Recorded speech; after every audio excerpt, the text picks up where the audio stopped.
Zuri is too wild. She does not fit the black excellence aesthetic I am curating for the photos. Keep her at home, but do not forget to wire the $50,000 for the venue today. That was the message that flashed across my phone screen on a beautiful Tuesday morning. I stared at the glowing screen, reading the words over and over again until the letters began to blur together. My own mother had just reduced my beautiful 6-year-old daughter to a social liability. She banned her only granddaughter from her milestone 60th birthday party because a joyful, energetic child with natural hair did not fit the pristine, old money image she was desperately trying to project to her new white son-in-law. But even while erasing my child from the family portrait, she still had the nerve to demand $50,000 to fund the very event we were being excluded from. I am Nia. I am 32 years old, and my family thought I was nothing more than a desperate single mother they could use as a limitless ATM. They thought they were the elite.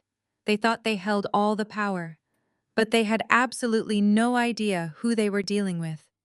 Before I tell you exactly how I turned my mother's picture-perfect birthday bash into the most explosive, humiliating unmasking the Buckhead elite has ever witnessed, tell me where you are watching from in the comments. Hit like and subscribe if you have ever had to smile through the pain while your toxic family underestimated your worth, only to completely destroy their reality when the time was right. The phone felt incredibly heavy in my hand as I let the sheer audacity of the message sink in.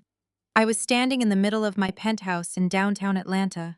Sunlight poured through the massive floor-to-ceiling windows, illuminating the warm hardwood floors, the custom velvet furniture, and the original artwork I had carefully selected. It was a space built on a decade of relentless, grueling hard work. It was a fortress of peace I had created for myself and my daughter. But to my mother, Beatrice, and my younger sister Chloe, I was still just the massive family disappointment. They still viewed me as the frightened 20-year-old girl they had kicked out onto the street the moment I got pregnant. They had no idea about my current life, mainly because they never bothered to ask. I took a slow, deep breath. My mother wanted to curate an aesthetic. She wanted to pretend she was part of an exclusive high society world, a world she believed she had finally entered because Chloe had married Preston. Preston was a white financial broker whose family supposedly came from conservative generational wealth. From the minute Chloe brought him home, my mother treated him like royalty. He was the golden ticket, the ultimate status symbol that proved our family had finally made it to the top of the social ladder. He represented everything my mother valued: money, status, and proximity to whiteness. And in my mother's eyes, my daughter and I were the embarrassing baggage that threatened to ruin the illusion. We were the reminder of where they actually came from. I did not throw my phone across the room. I did not break down in tears. I had shed all my tears for this family years ago. I simply pressed the call button and held the phone to my ear, listening to the dial tone. It rang 3 times before Beatrice answered. Instantly, the ambient sounds of an upscale Buckhead nail salon flooded the line. I could hear the gentle hum of expensive massage chairs, the clinking of crystal champagne flutes, the soft jazz playing over the speakers, and the hushed, polite chatter of women who spent their afternoons complaining about their country club memberships. "Nia, make it quick!" Beatrice answered, her voice dripping with that artificial, breathy southern charm she had adopted ever since Chloe's wedding. "I am in the middle of my hot stone pedicure, and the girls and I are finalizing our outfits for the weekend. The tailor is coming in 20 minutes to adjust my gown, so I do not have time for idle chat." "Mom," I said, keeping my voice perfectly flat, devoid of any emotion that she could use against me. "I just read your message in the family group chat. I need you to clarify something for me. You are telling me that Zuri, your own flesh and blood, your only granddaughter, is banned from your birthday party." Beatrice let out a long, theatrical sigh. It was the exact sound she always made when she wanted to convey how exhausting and difficult she found my very existence. "Nia, please do not start the drama. You are always looking for a reason to play the victim. You know perfectly well how important this weekend is. Preston's parents are flying in from out of state.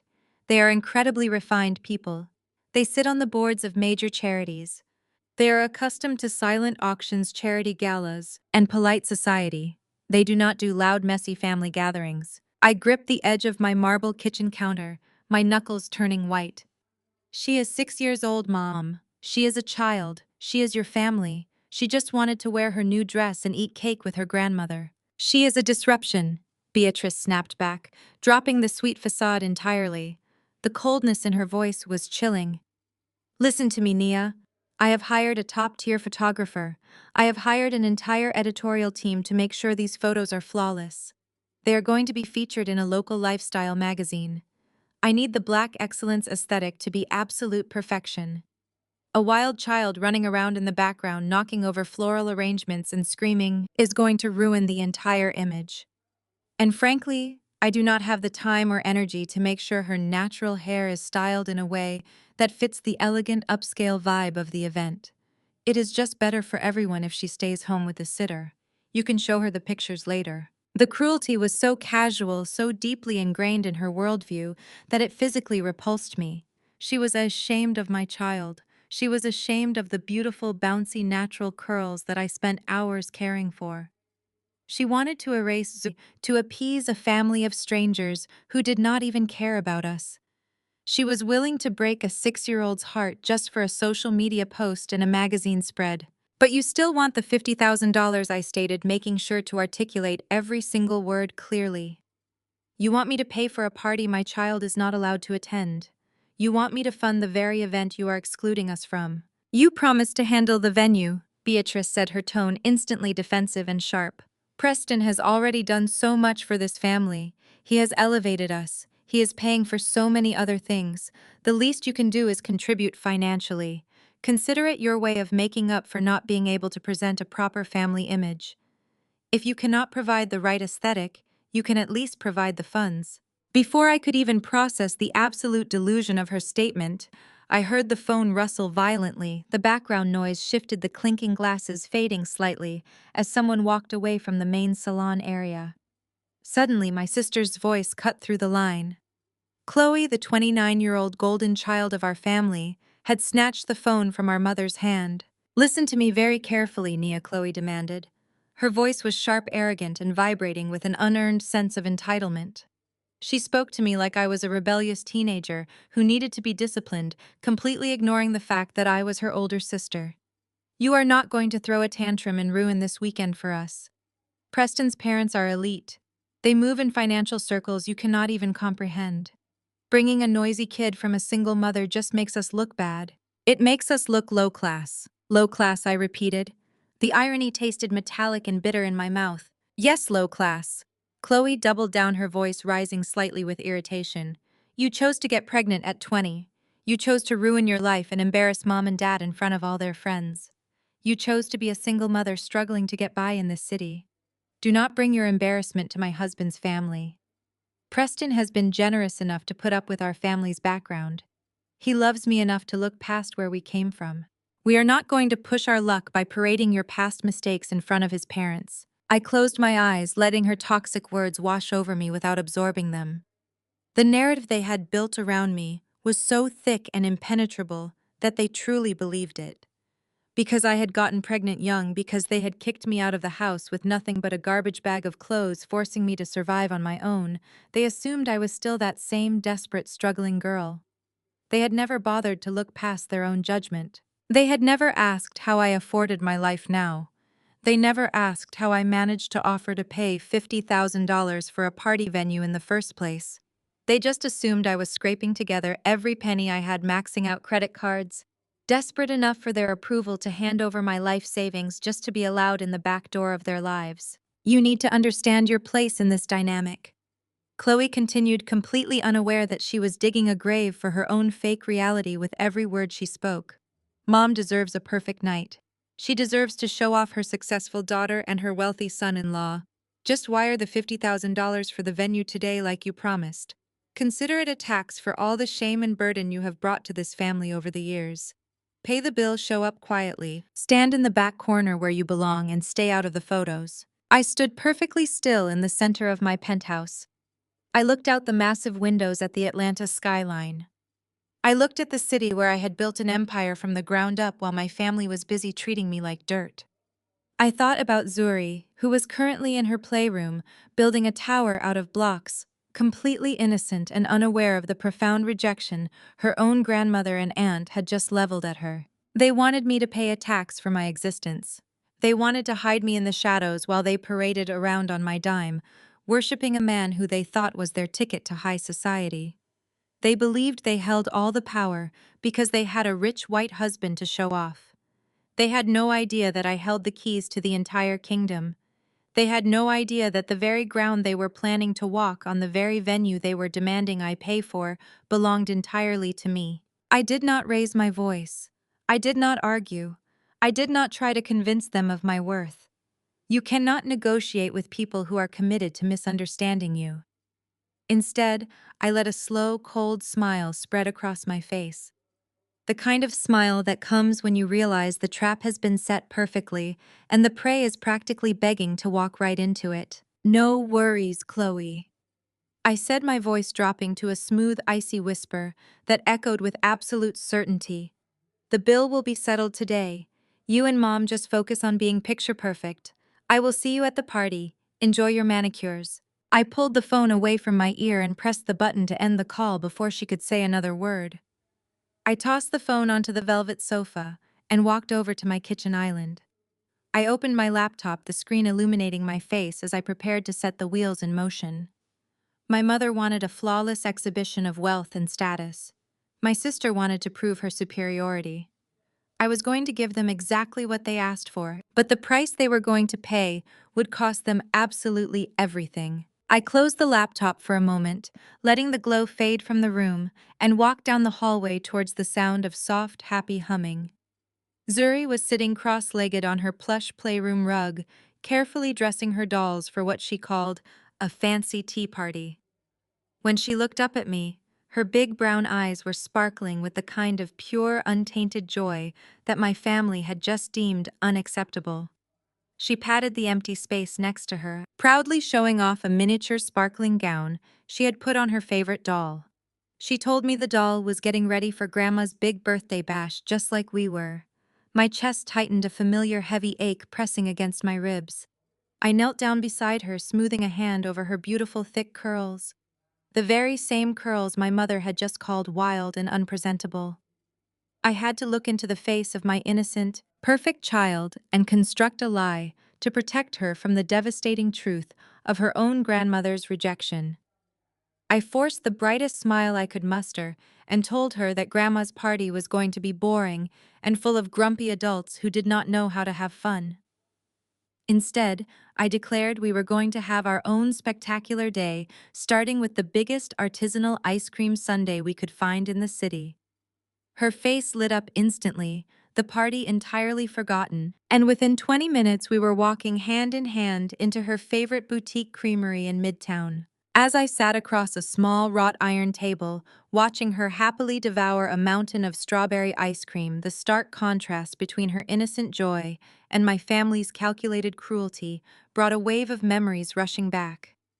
The truth is, my family's obsession with a manufactured image of perfection was not new.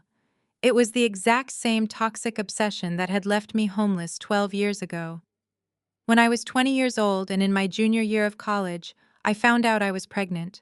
I was terrified, vulnerable, and in desperate need of a safety net. When I broke the news to my parents, there was no comfort, no guidance, and certainly no support.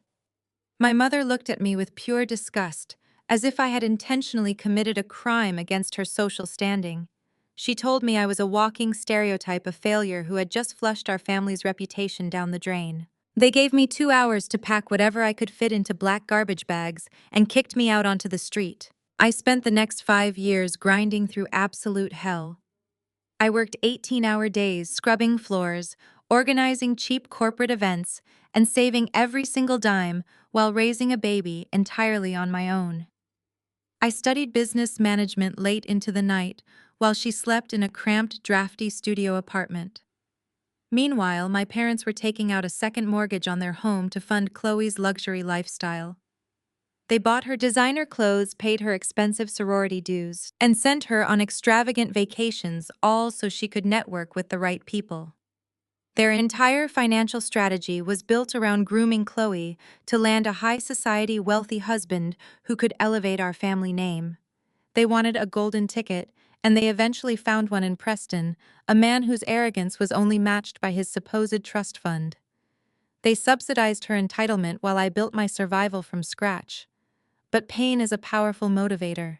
It taught me how to hustle in silence, how to read contracts, and how to build a corporate empire that none of them could even comprehend. My phone buzzed on the table, pulling me sharply back to the present moment. Zuri was busy trying to catch a drip of melted ice cream, completely unaware of the digital warfare happening right in front of her. I opened my email and found a new notification from the event planning team handling my mother's birthday. I had originally agreed to cover $50,000, which was already an absurd amount for a birthday party. But as I opened the attached invoice, the total at the bottom made me laugh out loud: $85,000. In the brief time since our phone call, Beatrice and Chloe had gone completely rogue. They had upgraded the standard floral arrangements to imported rare orchids. They had swapped the premium champagne for vintage bottles that cost hundreds of dollars each. They had even added an A-list celebrity photographer to the tab. Right on cue, a text message from Chloe popped onto my screen, dripping with her usual condescension. She told me Preston had generously taken care of the $5,000 venue deposit out of the goodness of his heart, so I just needed to handle the rest of the new balance without complaining. She reminded me again not to be cheap and not to embarrass them. I took a slow sip of my water, staring at the screen. The absolute audacity was staggering, but it was exactly what I needed. They were so blinded by their own greed and their desperate need to impress Preston's family that they had not bothered to check who they were actually doing business with. I pulled my laptop out of my bag right there in the ice cream shop connected to the hotspot and logged into my secure administrative portal. The screen loaded, displaying the sleek minimalist logo of Lux & Company, the premier luxury event and property management conglomerate dominating the Atlanta real estate and hospitality market. I typed in my credentials and accessed the master dashboard. I was not some struggling event planner trying to make ends meet. I was the anonymous, sole owner and CEO of Lux & Company. Every vendor they had just booked, the florists, the caterers, the lighting technicians, all worked for me. The $85,000 I was about to pay was simply going to be routed directly back into my own corporate accounts. But the most beautiful part of this entire setup, the absolute cherry on top of my impending revenge, was the venue itself. They had booked the sprawling historic Rosewood estate in Buckhead for the party. Preston had supposedly paid the $5,000 deposit to secure the grounds. I opened the property management tab and pulled up the deed and the current ledger for the estate. I smiled as I confirmed the details. I owned the Rosewood estate. It was one of the crown jewels in my real estate portfolio. My family was about to walk into my house, drink my champagne, and try to treat me like a peasant on my own property. And Preston, the supposed wealthy savior of our family lineage, had not paid a single dime. The evening of the party arrived with the stifling humidity typical of an Atlanta summer, but inside the Rosewood estate. The climate was perfectly controlled, just like everything else my mother attempted to orchestrate. I stepped out of my hired black car and looked up at the grand sweeping architecture of my own property. The valets, the security team, and the greeting staff were all on my payroll. They knew exactly who I was, but per my strict instructions, they treated me like just another guest. I wore a custom-tailored emerald green silk gown that draped flawlessly to the floor. It was understated but undeniably expensive. Lacking the flashy designer logos my mother and sister loved to flaunt, but radiating a quiet, undeniable power. I took a deep breath, handed my invitation to the attendant at the door, and stepped into the grand ballroom. The space looked absolutely spectacular. The soaring ceilings were adorned with cascading crystal chandeliers that caught the light, while the tables were dripping with the rare imported orchids Chloe and Beatrice had charged to my corporate account. A string quartet played softly in the corner, and waiters drifted through the crowd, carrying silver trays of vintage champagne. It was the exact manifestation of the old money aesthetic they were so desperate to buy their way into. I had barely taken 10 steps into the room when I saw them marching toward me like a two-woman tactical strike team. Beatrice and Chloe were both draped in heavy, overly embellished gowns that looked like they belonged on a reality television reunion special rather than a refined high society gathering. "What are you doing wearing that?" Beatrice hissed, her eyes darting nervously around the room as if my emerald silk was somehow offensive. "I specifically told everyone the color palette was blush and champagne. You stand out like a sore thumb." I looked at her, my expression completely impassive. "I am wearing green, Mom. It is the color of money. I thought you would appreciate that since it is the only thing you actually care about tonight." Chloe stepped in front of our mother, aggressively attempting to block me from the view of the main entrance. "You need to get out of the sight line," Chloe demanded in a harsh whisper. "Preston and his parents are going to be here any minute.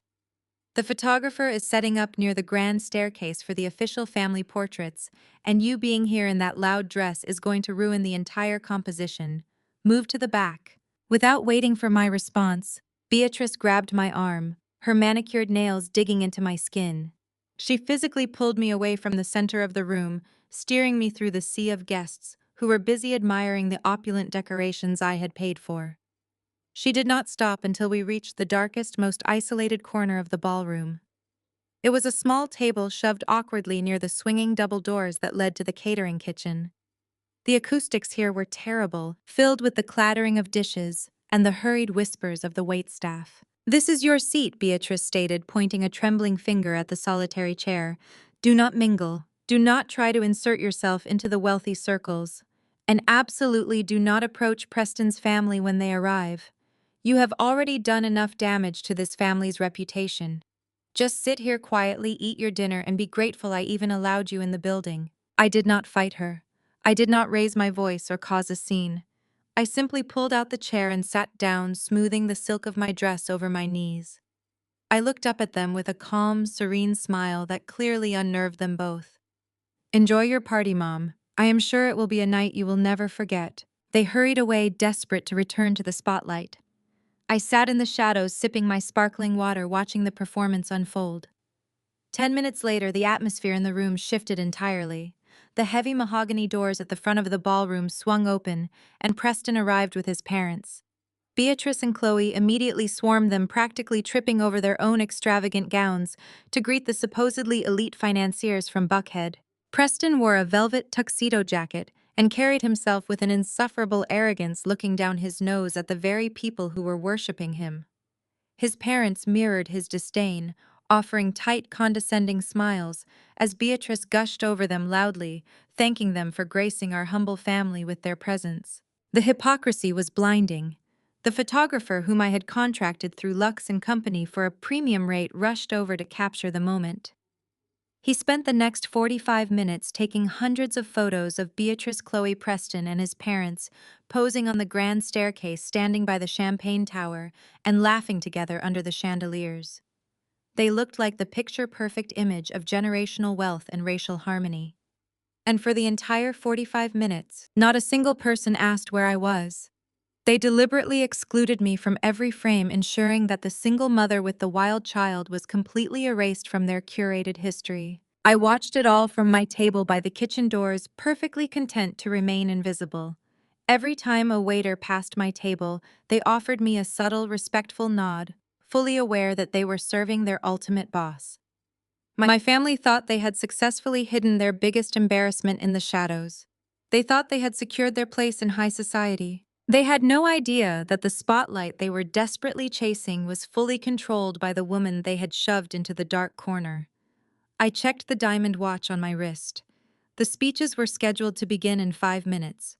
The trap was fully set, the audience was seated, and it was almost time to turn the lights on. The camera smoothly glides backward, maintaining a steady pace right in front of us as we walk down the bustling, sun-drenched pavement of Midtown Atlanta. Zuri is skipping joyfully beside me, her small hand wrapped tightly around my fingers. Her natural thick curls bounce with every energetic step she takes, catching the golden afternoon light in a beautiful halo around her face. She is wearing her favorite bright yellow sundress, the one with the delicate little embroidered daisies near the hem, and she is practically vibrating with boundless 6-year-old energy. People pass us on the crowded sidewalk, businessmen in sharp suits and young couples out for a stroll, occasionally turning to smile at her highly infectious enthusiasm. I am smiling too, but it is a highly practiced, carefully constructed mask.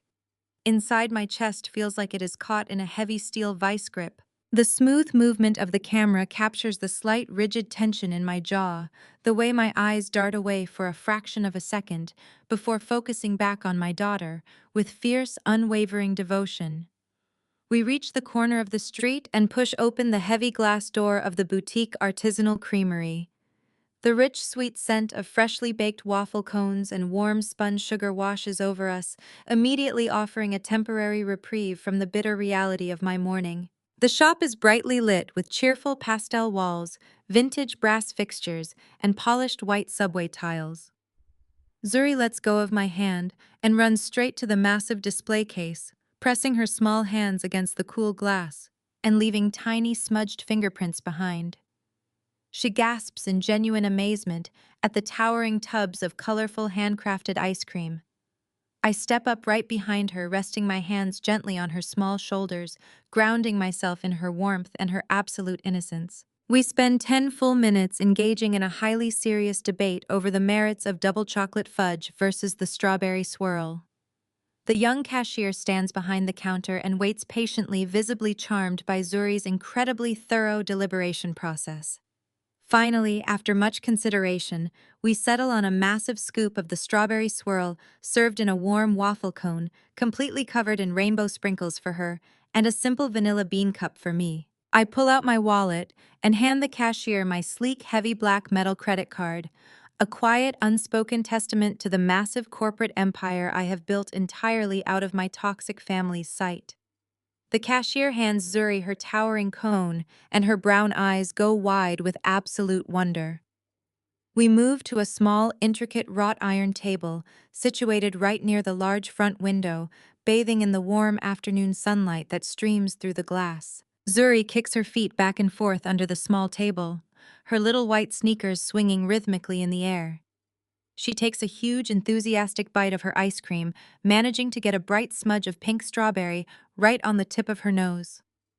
I reach across the table with a soft paper napkin, gently and affectionately wiping it away. She giggles loudly, the sound bright and clear like ringing bells echoing in the small shop. Then, without any warning or hesitation, she looks up at me, her big brown eyes shining with pure, untainted innocence. "Mommy, which dress am I going to wear to Grandma's big party tomorrow?" The innocent question hits me with the sudden devastating force of a physical blow to the stomach. The camera pushes in slowly, steadily inching closer to my face, capturing the exact agonizing moment. My breath catches sharply in my throat. I have to swallow hard, fighting back a sudden wave of nausea just to keep my facial expression completely neutral. "Then I wear the sparkly pink one?" Zuri continues, completely unaware of the absolute devastation currently ripping through my chest. "The one with the big ribbon in the back. I want to look like a real princess for Grandma. She loves princesses." Before I can even formulate a response, Zuri pauses, her small brow furrowing in a moment of childish contemplation. "But Mommy," she says, her voice dropping to a slightly more nervous register, "Auntie Chloe said my hair was too big and too puffy last time we saw her. She said it looked messy.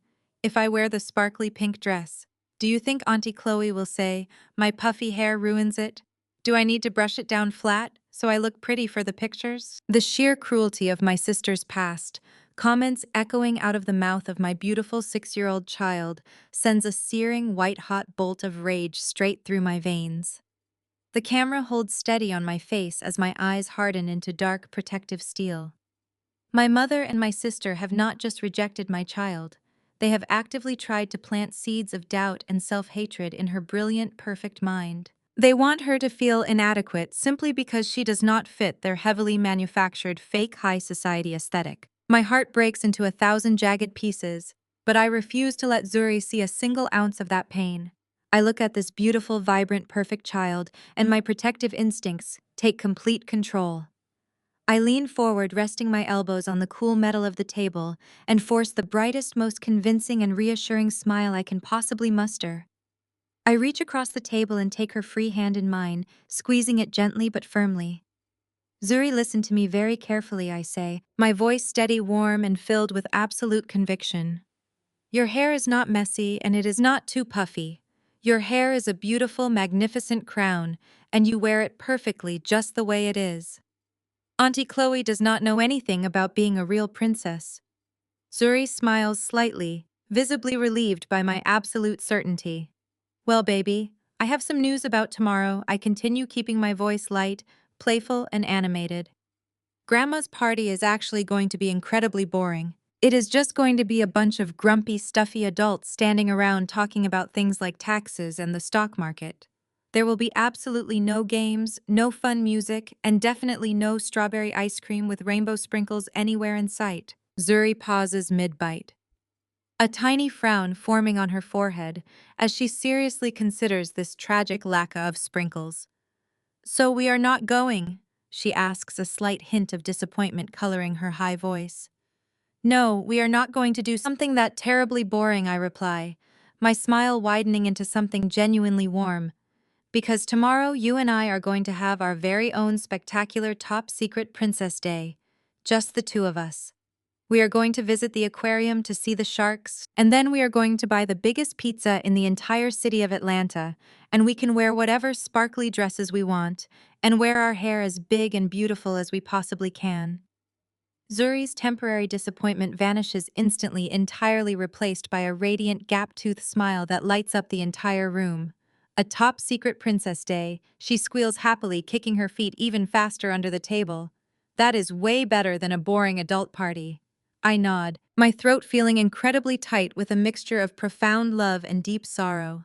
Yes, baby, way better. She goes back to eating her ice cream, perfectly content, perfectly shielded from the toxic elitist venom of my family. I turn my head to look out the window at the busy Atlanta street, my warm smile slowly fading into a look of absolute cold and unforgiving determination. My daughter's heart is completely safe today, but the people who tried to break it are going to pay dearly tomorrow. We leave the ice cream shop and walk 2 blocks to Piedmont Park. The late afternoon sun casts long golden shadows across the manicured grass. I sit down on a wooden park bench, the rough texture grounding me in the present reality. The camera begins a slow, continuous arc around the bench. It moves in a deliberate, sweeping circle, capturing the determined, hardened lines of my profile against the vibrant, blurred background of the playground. Zuri is climbing the jungle gym, her laughter ringing out clear and bright, mixing with the distant hum of the Atlanta traffic. I watch her swing from the monkey bars, totally fearless, totally secure in the love and safety I have built around her. But as the camera completes its first rotation around me, my mind violently pulls me back 12 years to a time when I had absolutely no safety net at all. I was exactly 20 years old when the plastic garbage bags hit the front porch of my childhood home. I remember the sound they made, a heavy, muffled thud that echoed in my ears for months afterward. I was pregnant, terrified, and standing on the lawn of my parents' suburban house with absolutely nothing to my name. My mother Beatrice stood in the doorway, her arms crossed perfectly over her cashmere cardigan. She looked at me, not with the concern of a mother whose child was in crisis, but with the cold, calculating disgust of a socialite who had just found a stain on her designer upholstery. She told me I was a walking statistic. She told me I was a permanent embarrassment to the family legacy she was desperately trying to build. She locked the deadbolt right in my face and turned off the porch light. I spent the next 5 years surviving in a cramped, drafty studio apartment in the roughest part of the city. The walls were paper thin, and the radiator barely worked during the biting winter months. I worked grueling 18-hour days. I scrubbed floors in commercial buildings before dawn, ran cheap corporate catering events during the day, and stayed up until 3 in the morning, teaching myself business management, contract law, and real estate acquisition. I rocked a colicky newborn with one arm while typing up business proposals with the other hand. I lived on instant ramen and sheer, unadulterated adrenaline. I did not have the luxury of sleep, and I certainly did not have the luxury of family support. Every single dollar I made was stretched to its absolute limit, reinvested into my growing business, and funneled into making sure Zuri never felt the crushing weight of our poverty. While I was bleeding myself dry to build a foundation from the concrete, up my family was living a completely different reality. Beatrice and my father quietly took out a massive second mortgage on that same suburban house that I was locked out of. But they did not take out that loan to help their struggling daughter or their newborn granddaughter. They drained the equity of their home to fund the luxurious, artificially inflated lifestyle of my younger sister, Chloe. Chloe was the designated golden child, the chosen vessel for Beatrice's relentless social climbing. They bought her entry into the most elite, expensive sorority on campus. They funded her designer wardrobe, ensuring she was always draped in high-end labels so she could seamlessly blend in with the daughters of politicians and executives. They paid for her exclusive networking trips to Martha's Vineyard and the Hamptons. They completely subsidized her entitlement, teaching her that she did not have to work for status. She just had to wear the right clothes and smile at the right people. Beatrice's entire financial strategy was a high-stakes, desperate gamble. She was grooming Chloe specifically to land a high-society old-money husband. She wanted a man whose generational wealth could permanently elevate our family name and secure her own spot in the Buckhead elite. They wanted a golden ticket, and they viewed Chloe as the bait. They poured hundreds of thousands of borrowed dollars into maintaining the illusion that Chloe was an independent, wealthy socialite. And eventually, their desperate investment paid off when Chloe brought Preston home. Preston was exactly what Beatrice had dreamed of, a white financial broker whose family supposedly controlled massive portfolios and conservative generational wealth. From the moment Preston stepped foot in their house, my mother treated him like absolute royalty. He was the ultimate status symbol, the living proof that her expensive gamble had worked. She excused his blatant arrogance, ignored his subtle condescension, and catered to his every whim. She allowed him to look down on our culture and our background because his supposed trust fund validated her own self-worth. And the entire time they were worshipping at the altar of Preston's perceived wealth, they continued to treat me like dirt on their expensive shoes. They thought I was still that same desperate, struggling 20-year-old girl they had thrown away. They assumed I was barely scraping by, too busy fighting for survival to ever threaten their carefully curated, deeply fake reality. The camera completes another slow rotation around the park bench, snapping me back to the present moment. I blink, the harsh memories fading into the warm Georgia sunlight. I look at my hands resting in my lap. They are no longer blistered from scrubbing floors. My nails are perfectly manicured, and the heavy diamond watch on my wrist catches the light. The irony is absolutely breathtaking. Beatrice sacrificed her financial security, her dignity, and her own daughter just to buy the illusion of wealth. She went into massive debt to rent a lifestyle she could never actually afford. Meanwhile, the daughter she threw out like garbage actually went out and built the empire she was so desperately trying to fake. I reach into my designer handbag and pull out my phone, feeling the cool metal against my palm. It is time to see exactly how much their fake lifestyle is going to cost them today. The camera holds completely static on the immaculate home office of my Atlanta penthouse. The walls are lined from floor to ceiling with dark mahogany bookshelves, and a massive glass desk commands the exact center of the room. After a perfect afternoon at the park, Zuri is finally exhausted. She is sleeping soundly down the hall in her custom bedroom, dreaming of sharks and princesses, completely safe from the toxicity of my blood relatives. The house is completely silent, filled only with the quiet, steady hum of the central air conditioning. I walk around the desk and sit down in the high-backed leather executive chair. I place my hands flat on the cool, transparent surface. Suddenly, the camera executes a fast, aggressive push in rushing forward with dizzying speed until the frame is filled entirely by my face as I flip open the lid of my laptop. The screen flares to life, instantly casting a stark blue-white glow across my features. My expression is unreadable, a mask of pure corporate focus. I open my secure email client and click directly on the priority folder designated specifically for high-tier event approvals. There is an urgent email waiting at the very top of the list. It is from the senior event coordinator at Lux & Company, frantically flagging a massive unauthorized budget deviation for a private client event scheduled for tomorrow. The client, of course, is my mother. I click the attachment and scroll down to view the newly updated itemized invoice. The original agreed upon budget was $50,000. That figure was already an astronomical amount to spend on a single evening, a sum that could serve as a down payment on a beautiful home. I had authorized it simply to keep the peace and set the stage for my ultimate plan. But as my eyes scan the new heavily modified line items, the numbers rapidly and aggressively escalate. Beatrice and Chloe have lost their minds entirely. They have completely hijacked the vendor portals, acting with the reckless abandon of people who believe they are spending someone else's bottomless money. The standard premium wine package has been entirely deleted.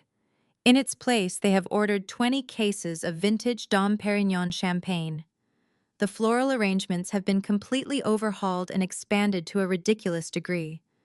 Gone are the elegant, locally sourced roses and hydrangeas we initially agreed upon. Instead, Beatrice has demanded thousands of rare imported ghost orchids flown in directly from South America, explicitly instructing the design team to drape them across every single entranceway and wrap them around the grand staircases. Furthermore, the photography budget has quadrupled in the span of 4 hours. They fired the highly capable agency photographer I had assigned to the event. In his place, they hired a renowned A-list celebrity photographer, a man who charges an absolute fortune just to walk through the front door. I scroll to the very bottom of the digitized document. The bold black numbers sit there on the screen like a direct threat, a daring challenge to my authority. $85,000. They have artificially inflated the cost of this party by $35,000 in a matter of hours, without consulting me once. They simply assumed I would absorb the massive financial blow out of fear, out of guilt, or out of a desperate, pathetic need to buy their love and approval. Right at that exact second, the screen of my phone lights up where it rests beside my keyboard. It is a text message from Chloe. I pick up the device and read the words. The tone is practically dripping with unearned superiority and blatant condescension. Preston took care of the $5,000 venue deposit, she writes, ensuring the dollar amount is explicitly stated. He wanted to make sure Mom gets the absolute best location in Buckhead. Just handle the rest of the vendor invoices today so they can start setting up the ballroom. Do not be cheap, Nia. This is for Mom. Do not embarrass us in front of his family. I read the text a second time and a slow, dark smirk spreads across my face. I do not feel a single ounce of panic. I do not feel the crushing, paralyzing anxiety that used to choke me when they demanded things I could not afford to give them. I do not feel the urge to call her and scream about the blatant disrespect. Instead, I reach into my designer handbag and pull out my solid, heavy metal corporate credit card. I rest it on the glass desk right next to the laptop. They want $85,000. They want me to bleed myself dry to fund their fake social climbing and their desperate illusions of grandeur. I place my fingers on the keyboard and begin typing in the 16 digits. I enter the expiration date. I enter the security code on the back. I move the cursor over the screen and click the bright green button that says Authorize Payment. The screen loads for a fraction of a second before a green checkmark appears confirming the transaction is complete and the funds have been successfully transferred. But here is the beautiful poetic reality that Beatrice and Chloe are completely oblivious to. The money leaves my personal account and routes immediately through the highly encrypted payment gateway. But it does not go to a stranger. It does not go to a third-party event planning company. It goes directly into the corporate holding accounts of Lux & Company. I am the sole proprietor. I am literally moving $85,000 from my left pocket directly into my right pocket. Every single vendor. They just overcharge the florists, the caterers, the lighting technicians. They all draw their paychecks from my payroll department. And that $5,000 venue deposit that the supposedly wealthy elite Preston paid out of his profound generosity, that went straight into the accounts of my private real estate trust. He just paid me to rent my own property. He just handed over $5,000 to secure a building that has my name on the actual deed. They think they are draining my resources. They think they are putting me in my place and forcing me to bow down to their superior social standing. They have no idea that they have just financed their own public execution. The trap is completely set. The doors are locked. The invoices are cleared. All they have to do now is put on their expensive gowns, walk inside my house, and smile for the cameras. The camera detaches from its static position and rises smoothly into a high-angle tracking shot directly over my right shoulder. It glides forward, hovering just above me to frame the glowing screen of my laptop against the dark polished surface of my glass desk.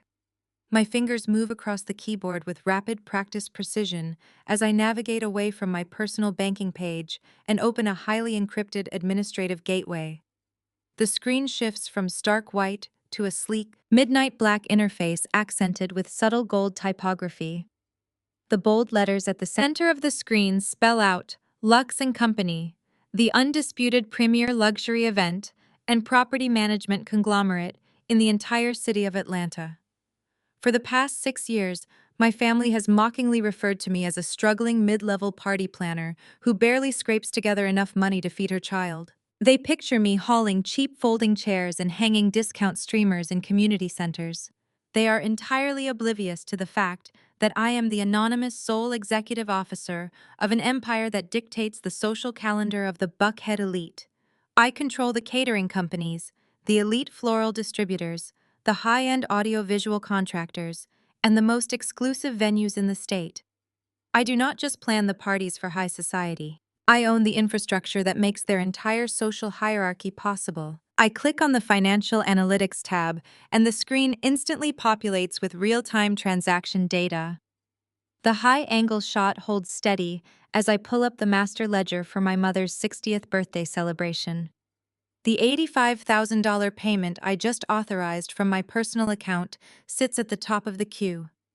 I watch the status bar load for a brief second before the system automatically routes the massive sum through my corporate clearinghouse. The money splinters into different departmental budgets, allocating funds to the floral division, the catering staff, and the celebrity photographer, before the profit margins flow seamlessly back into my primary business holding account.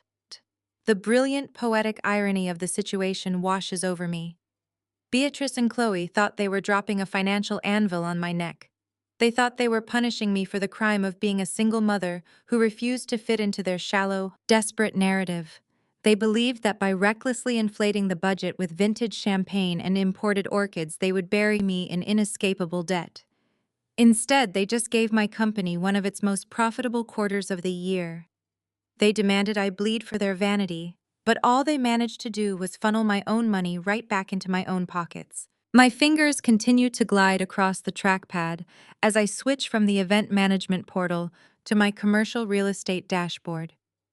This is the second much deeper layer of my corporate portfolio, a collection of historic properties and luxury estates acquired through silent trusts and holding companies. I scroll down the list of assets until I find the specific property reserved for tomorrow night. The Rosewood Estate. It is a breathtaking, sprawling mansion built in the 1920s, featuring immaculate gardens, sweeping marble staircases, and a grand ballroom that commands one of the highest rental fees in the entire Southeast. My mother spent weeks bragging to her country club friends about securing such an exclusive location, crediting her new son-in-law for using his elite connections to get them through the door. She truly believes that Preston, the supposed heir to conservative generational wealth, flexed his financial muscle to bless our family with this venue. I click on the tenant ledger for the Rosewood Estate to view the deposit history for tomorrow's event. A cold, genuine laugh escapes my lips as I read the transaction log. Chloe had explicitly texted me that Preston generously took care of the $5,000 venue deposit out of the goodness of his heart. But the digital ledger on my screen tells a vastly different story. There are 3 separate bright red error codes stamped next to Preston's name. His elite black card was declined for insufficient funds at 9 in the morning, again at 9:15, and a final time at 9:30. Preston never paid the venue deposit. He does not have the money to pay it. The ledger clearly shows that 45 minutes after Preston's card failed for the 3rd time, a new payment was processed using a completely different account. It was Beatrice's credit card. My mother quietly absorbed the $5,000 charge herself to cover up the fact that her wealthy, high society son-in-law is entirely broke. She willingly ate the cost to protect the fragile illusion of his status, and then she allowed Chloe to use his fake generosity as a weapon to demand $85,000 from me. They are all lying to each other, playing a pathetic high-stakes game of pretend while standing completely exposed on my chessboard. Preston is a financial fraud projecting an image of generational wealth he does not actually possess.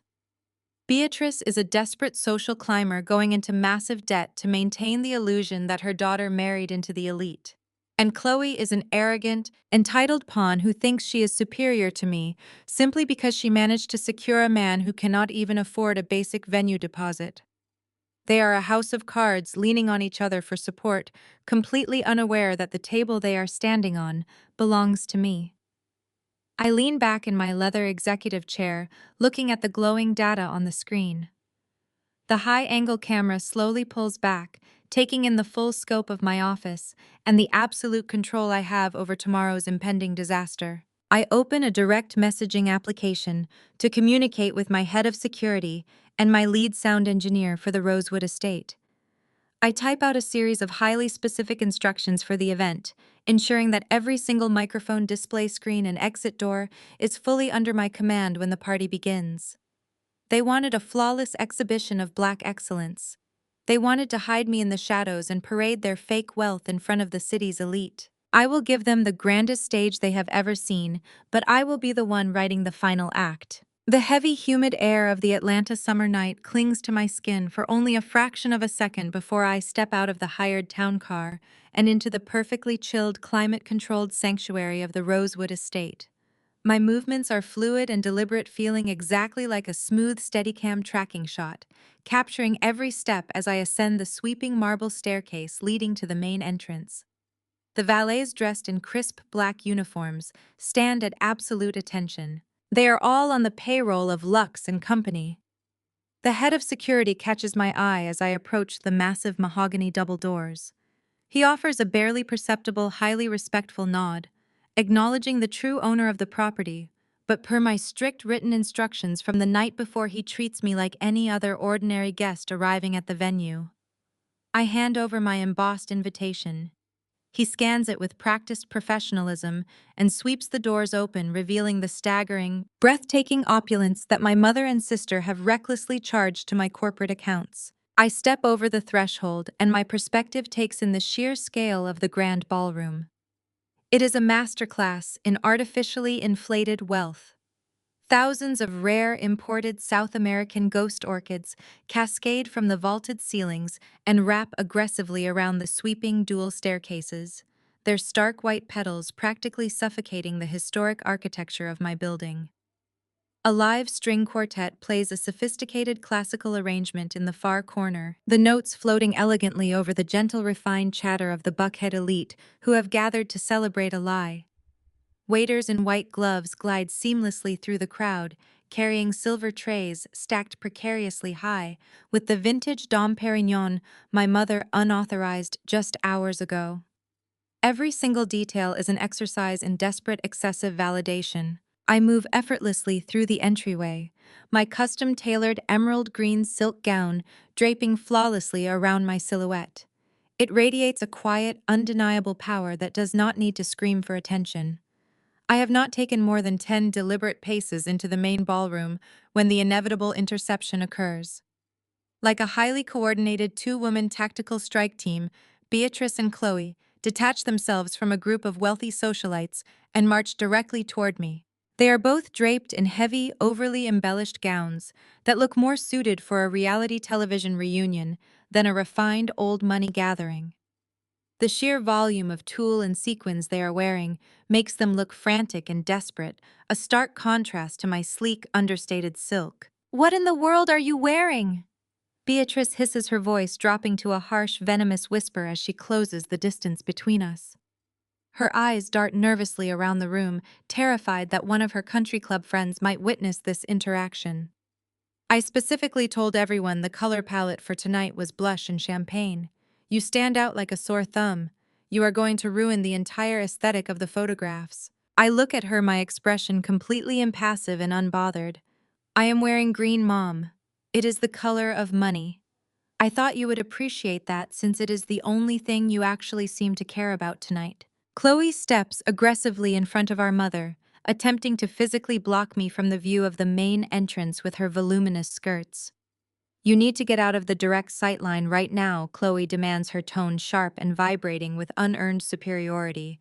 Preston and his parents are going to be arriving any minute. The celebrity photographer is setting up near the grand staircase for the official family portraits, and you being here in that loud dress is going to ruin the entire composition. Move to the back before they see you, without waiting for a single word of agreement from me. Beatrice grabs my upper arm. Her manicured nails dig sharply into my skin as she physically pulls me away from the center of the room. She steers me aggressively through the sea of guests, forcing me to navigate around the very floral arrangements I paid for. She does not stop marching until we reach the darkest, most isolated, and least desirable corner of the massive ballroom. It is a small, cramped round table shoved awkwardly near the swinging double doors that lead directly into the catering kitchen. The acoustics back here are absolutely terrible. The elegant string quartet is completely drowned out by the harsh clattering of porcelain dishes, the aggressive shouting of the sous chefs, and the hurried whispers of the waitstaff rushing in and out of the service doors. "This is your designated seat," Beatrice states, pointing a trembling, furious finger at the solitary chair. "Do not mingle with the guests. Do not try to insert yourself into the wealthy circles. And absolutely do not approach Preston or his parents when they arrive. You have already done enough damage to this family's reputation just by showing up. Just sit here quietly, eat your dinner, and be grateful I even allowed you in the building after everything you have put us through." I do not fight her. I do not raise my voice, and I do not cause a scene. I simply pull out the chair and sit down, smoothing the emerald silk over my knees with deliberate, unbothered grace. I look up at them with a calm, serene smile that clearly unnerves them both. "Enjoy your party, Mom," I say, my voice perfectly level and devoid of any anger. "I am sure it will be a night you will never forget." Beatrice and Chloe hurry away, desperate to return to the spotlight and secure their positions near the grand staircase before their fake high society in-laws arrive. I sit alone in the shadows, perfectly content to remain completely invisible for the time being. A waiter bursts through the kitchen doors holding a tray of crystal water glasses. As he passes my isolated table, he catches my eye. He pauses for a fraction of a second, offering me a subtle, deeply respectful nod, fully aware that he is serving the ultimate boss of the entire operation.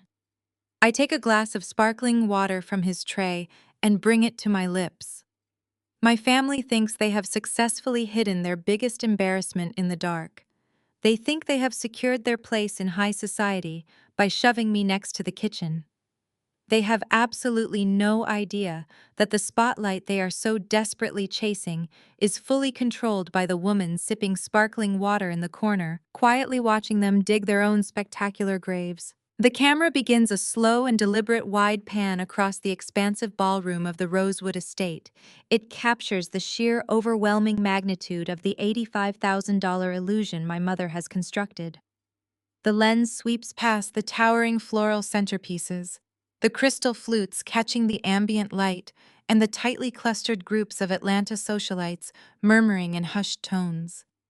The opulent atmosphere is thick with artificial prestige. Then the smooth panning motion comes to a sudden halt. The heavy mahogany doors at the main entrance swing open wide. The camera executes a sharp, purposeful zoom directly into the entryway, framing the arrival of the supposed guests of honor. Preston has arrived, and he has brought his parents with him. Preston steps into the ballroom wearing a velvet tuxedo jacket that looks a season out of date but is clearly tailored to project an aura of effortless old money superiority. He carries himself with a stiff, practiced arrogance. He tilts his chin up, surveying the room with a look of bored entitlement. Walking perfectly in step beside him are his parents, a pair of rigid, deeply conservative financiers from the most exclusive zip codes in Buckhead. His mother wears a severe, ice blue gown and an expression that suggests she just smelled something faintly unpleasant. His father stands tall in a stark black suit, his hands clasped firmly behind his back, as he scans the imported South American ghost orchids cascading down the grand staircases. They do not look impressed. They look around the ballroom with a potent mixture of polite condescension and feigned highly calculated impressiveness. It is the exact look of people who believe they are gracing a lesser family with their magnificent elite presence. Before the heavy wooden doors can even fully close behind them, Beatrice and Chloe launch themselves across the marble floor. They move with such frantic, desperate speed that they nearly trip over the hems of their own excessively beaded gowns. I sit back in my chair near the swinging kitchen doors, taking a slow sip of my sparkling water as I watch my mother completely abandon any shred of her dignity. Preston Beatrice gushes, her voice echoing loudly over the refined classical music of the string quartet. She practically throws her arms around his neck, treating this 20-something financial fraud like he is a visiting head of state. We are so incredibly honored that you and your wonderful parents could join us tonight. She releases Preston and immediately turns her fawning, sycophantic attention to his parents. She reaches out to grasp his mother's hands, beaming with a smile so wide and unnatural it looks painful. Thank you so much for coming to our humble celebration. Preston has just been an absolute angel to our family. He is the true savior of this evening. I do not know what we would do without his incredible generosity and his brilliant connections. The sheer blinding hypocrisy of her words makes me want to laugh right out loud. My mother is standing in the middle of a historic property that I own, surrounded by luxury vendors that I employ, drinking vintage champagne that I paid for, and she is publicly giving all the credit to a man whose credit card declined 3 times for a measly $5,000 deposit this morning. Preston smiles down at my mother, soaking up the unearned praise like a sponge. It is my absolute pleasure, Beatrice, he says smoothly, his voice dripping with fake humility. I told Chloe I wanted to make sure your 60th birthday was held at a venue that truly matched your elevated tastes. I pulled a few strings with the property management firm to make sure we secured the Rosewood estate. It is the least I could do for my new family. His mother offers a tight, thin-lipped smile as she looks around at the suffocating volume of white orchids. It certainly is an effort, she says, her tone lacing a backhanded compliment with pure venom. Chloe told us you were handling the event planning yourselves. We are quite surprised you managed to put together something so ambitious. It is very quaint. Beatrice does not even register the insult. She is too blinded by her desperate proximity to whiteness and perceived wealth. She turns frantically toward the grand staircase and begins snapping her fingers in the air, loudly summoning the A-list celebrity photographer she hired using my corporate account. She physically drags the poor man by the strap of his expensive camera, dragging him directly into the center of the entryway to capture this fabricated moment of high society triumph. "We need pictures right now," Beatrice demands, her voice shrill and commanding. "I want hundreds of photos. I need the lighting to be absolutely flawless." Chloe, stand next to your husband. Preston, put your arm around her waist. We need to document this beautiful blending of our two elite families. For the next 45 minutes, the entire front half of the ballroom is transformed into an aggressive staged photo shoot. The photographer flashes his camera relentlessly as Beatrice orchestrates pose after pose. She forces Chloe and Preston to stand on the marble stairs, kissing under the crystal chandeliers. She arranges Preston's parents in stiff formal portraits, treating them like royalty holding court. She laughs artificially loudly, tossing her head back and making sure every single guest in the room is watching her mingle with the Buckhead elite. And through all of this frantic, desperate documentation, she completely ignores my existence. I am sitting less than 50 feet away, in the shadows of the kitchen service doors, watching the woman who gave birth to me actively erase me from her life. She is building a photographic archive of a completely fictional family. A family where the single independent daughter who actually built a real empire is entirely omitted, replaced instead by a bankrupt son-in-law who cannot even afford the velvet jacket he is wearing. I watch Preston flash his practiced, arrogant smile for the cameras, and my highly trained eyes catch the subtle, frantic micro-expressions hiding just beneath his smug facade. I see the slight bead of sweat forming at his temple. I see the way his eyes dart nervously toward the catering managers, likely terrified they are going to ask him to settle a bill he cannot pay. He knows he is completely broke. He knows his financial firm is drowning.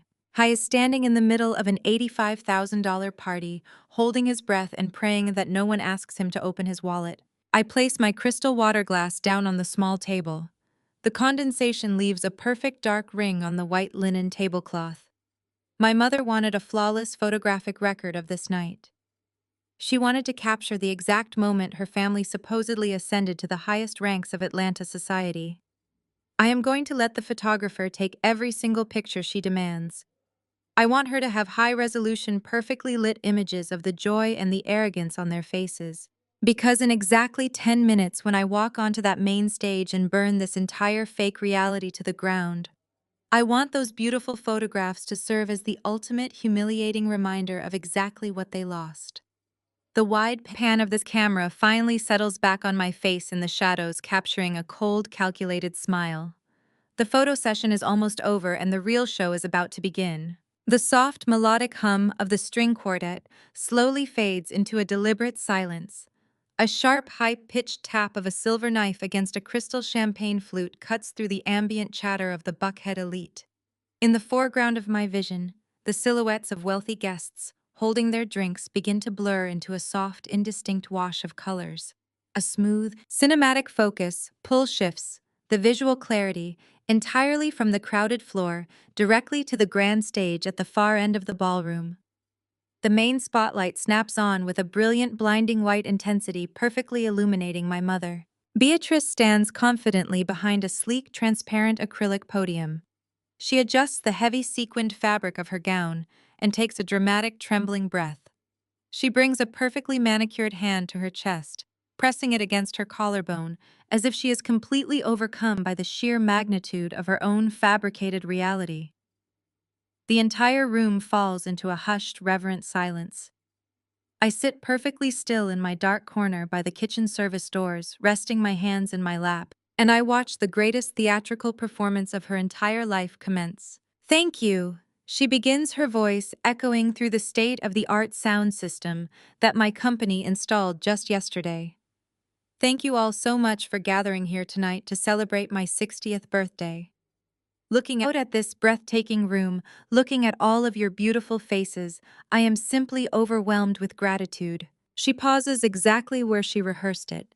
She blinks her eyes rapidly, forcing a glossy sheen of artificial tears to surface. She reaches into her designer clutch and pulls out a delicate silk handkerchief, dabbing carefully at the corners of her eyes to ensure she does not ruin her flawless makeup. For so long, our family has worked tirelessly to build a legacy. Beatrice continues, her voice taking on a breathless, emotional cadence. We have always believed in the power of excellence in surrounding ourselves with the absolute best that life has to offer.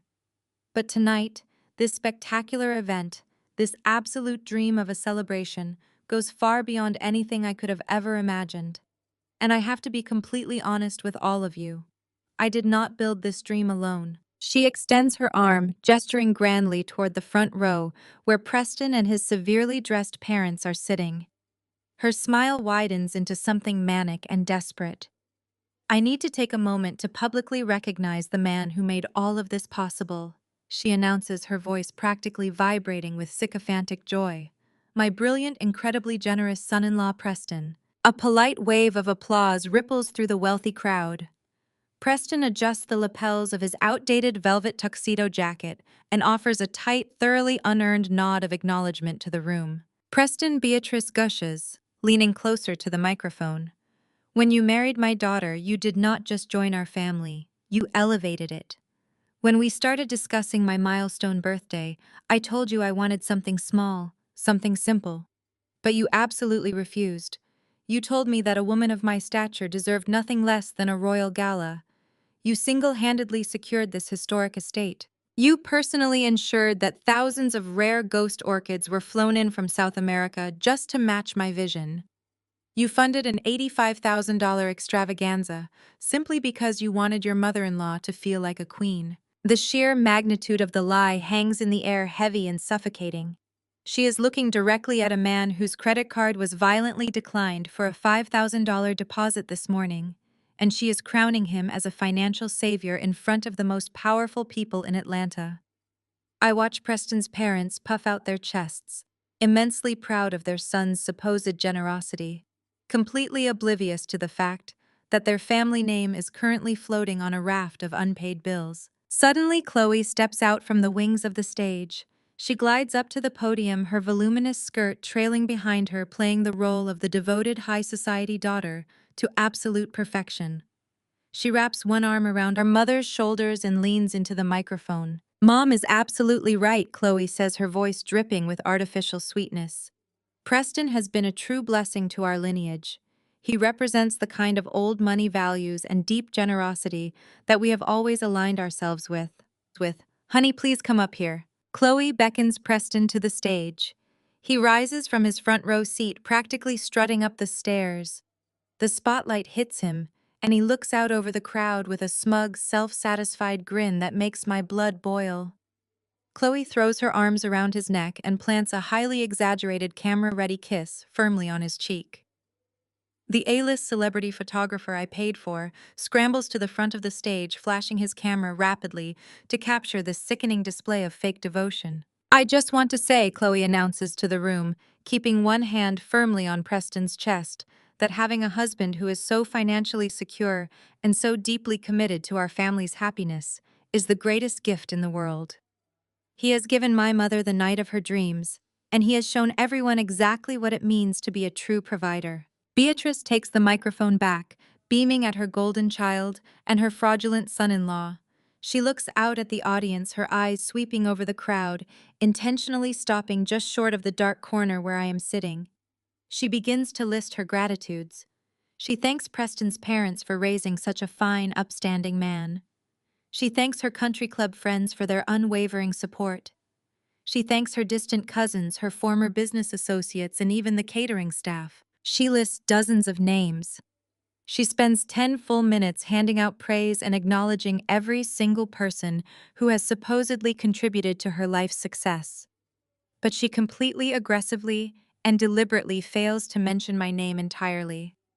The woman who actually owns the building they are standing in, the woman who authorized the payment for the vintage champagne they are currently drinking, the daughter she kicked out onto the street 12 years ago, is completely erased from the narrative.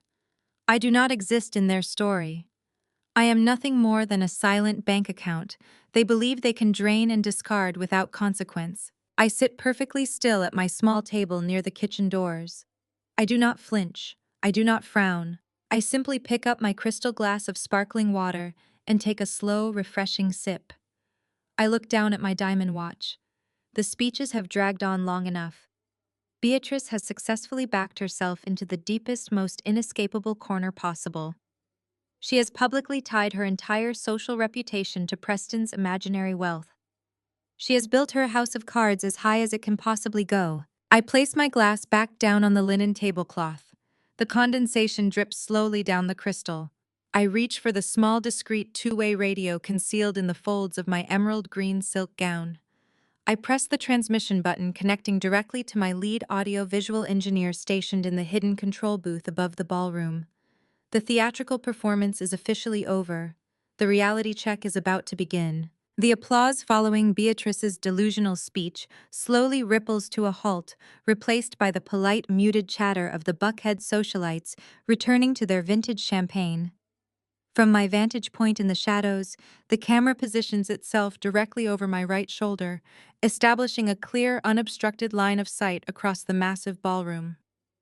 Through the dim lighting of my isolated corner, I watch as two figures detach themselves from the glittering crowd near the main stage. It is Preston's parents. They navigate the sea of guests with an unmistakable air of rigid superiority, their postures incredibly stiff, their expressions permanently locked into masks of polite distaste. They are walking deliberately away from the opulent center of the room, heading straight toward the swinging kitchen doors where I have been banished. As they close the distance, the over-the-shoulder shot captures the stark contrast between their severe conservative attire and the vibrant, overflowing ghost orchids decorating the hall. Preston's mother approaches first. She holds her crystal flute with two fingers, looking around my small, dimly lit table as if she expects the furniture itself to contaminate her. She looks down at me, her eyes sweeping over my emerald green silk gown. I can see the exact moment she dismisses it as a clever imitation, completely incapable of recognizing a custom-tailored piece that costs more than her current mortgage. She leans in slightly, invading my personal space with a suffocating cloud of heavy powdery floral perfume. "Nia, isn't it?" she asks, her voice dripping with a highly practiced artificial sympathy that makes my skin crawl. "Chloe pointed you out to us earlier. We were wondering why you were sitting all the way back here by the service entrance, but Chloe explained your situation to us. She told us how incredibly difficult things have been for you lately." I do not offer a polite smile. I do not offer a chair. I simply remain seated, holding her gaze with absolute unblinking stillness. "My situation," I repeat, keeping my voice perfectly level and devoid of any emotion that she could possibly latch onto. "Yes, well," her husband chimes in, stepping up beside her. He crosses his arms over his stark black suit, projecting the unearned authority of a man who believes his whiteness and his zip code automatically make him the smartest person in the room. "Chloe mentioned you are raising a child entirely on your own. A very energetic child from what we understand. It must be incredibly taxing, especially without a formal education or a proper support system. We know your mother has done everything in her power to help you, but there is only so much a family can do when someone refuses to apply themselves." I take a slow, deliberate sip of my sparkling water. The absolute sheer audacity of these two financial frauds standing on my property, drinking my alcohol and attempting to lecture me about hard work is almost intoxicating. They are parroting the exact toxic narrative Beatrice and Chloe have fed them, eager to put the struggling black single mother in her rightful place. "We wanted to offer a gesture of goodwill." Preston's mother continues, placing a hand against her chest as if she is proposing a grand humanitarian intervention. "Since our families are now officially joined through Preston and Chloe, we feel a certain Christian obligation to help those less fortunate. Preston's financial firm is currently undergoing some restructuring, and they are looking to expand their maintenance staff. If you need reliable income to help feed your daughter, Preston can absolutely secure you a janitorial position at his office. It is evening shift work, which is perfect for a single mother, and it is honest, respectable work. You would be cleaning the executive suites, so you would be in a very safe environment." The words hang in the air, heavy with profound, suffocating racism and classism. They honestly believe they are descending from their high society thrones to hand a mop to a desperate woman. They are offering me a minimum wage cleaning job at a financial firm that I already know filed for Chapter 11 bankruptcy exactly 42 days ago. They want me to scrub the toilets of an empty, bankrupt office building so they can feel a fleeting sense of moral superiority. I do not break eye contact. I do not react with the explosive anger they are likely anticipating. I sit in the dark, absorbing every single ounce of their arrogant condescension, storing it away for the execution that is now only minutes away. Before I can even formulate a response to their spectacular insult, a third figure slides smoothly into the frame. The camera executes a rapid, tight push into a severe close-up on Preston's face. He has just walked over from the main stage, his velvet tuxedo jacket looking increasingly ridiculous under the harsh kitchen lighting. Up close, the illusion of his wealth completely shatters. I can see a distinct bead of nervous sweat rolling down his temple. His pupils are slightly dilated with the sheer, unspoken panic of a man who knows he is surrounded by invoices he cannot pay.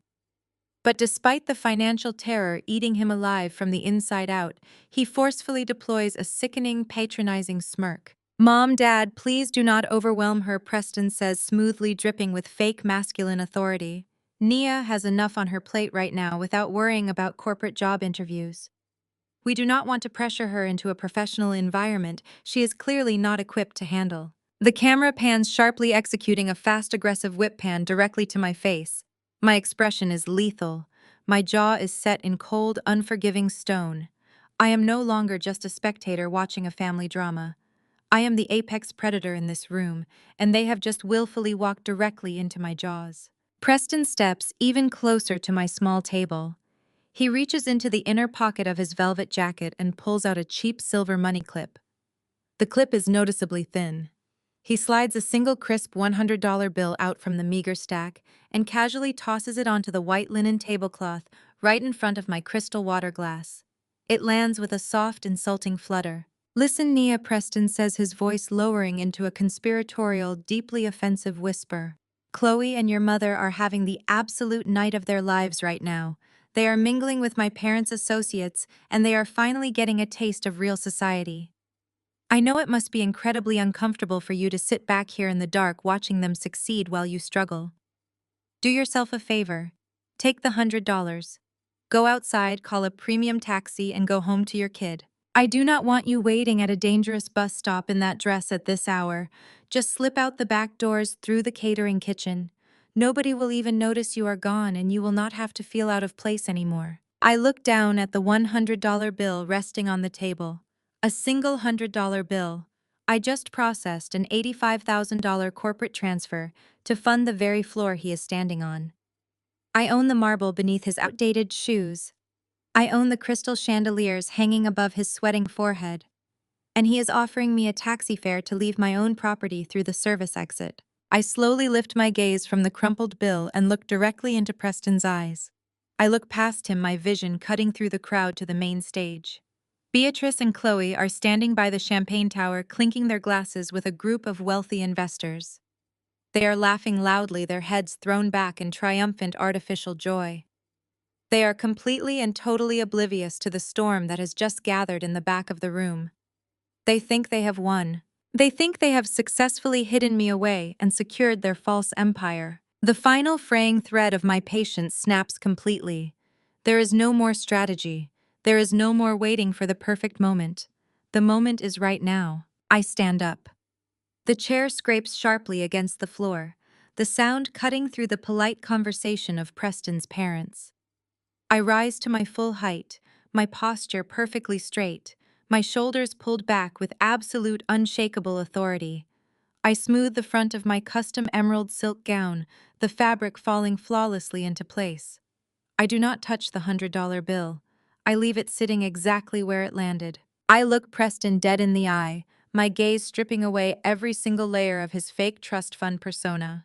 Keep your bus money, Preston. I say, my voice ringing with a cold, terrifying clarity. You are going to need every single cent of it by the time I am finished tonight. I reach down into the hidden fold of my gown and pull out the discreet two-way radio. I bring the microphone directly to my lips, making direct, unbroken eye contact with my lead sound engineer stationed in the elevated control booth at the far end of the ballroom. Cut the music, I command into the radio, my voice echoing with absolute authority. Cut the ambient lighting. Give me the main microphone on the center stage right now. Shut it all down. Instantly, the live string quartet stops mid-note. The soft romantic uplighting lining the ballroom walls goes pitch black. The polite chatter of the Buckhead elite dies instantly as a sudden heavy confusion sweeps across the estate. A single blinding white spotlight snaps on, illuminating the path from my dark corner directly to the main stage.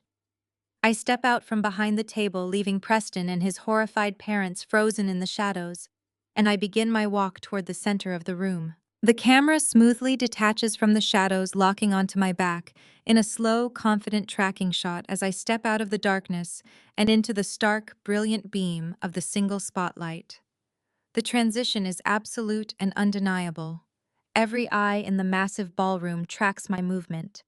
The Buckhead elite, previously buzzing with polite conversation and sipping on vintage champagne, freeze in place. The sea of heavily embellished gowns and tailored suits naturally parts down the center of the room, creating a wide, unobstructed runway leading directly to the grand stage. I do not rush. I do not hurry. Every single step I take in my custom emerald silk gown is measured, deliberate, and radiating an overwhelming, unshakable authority.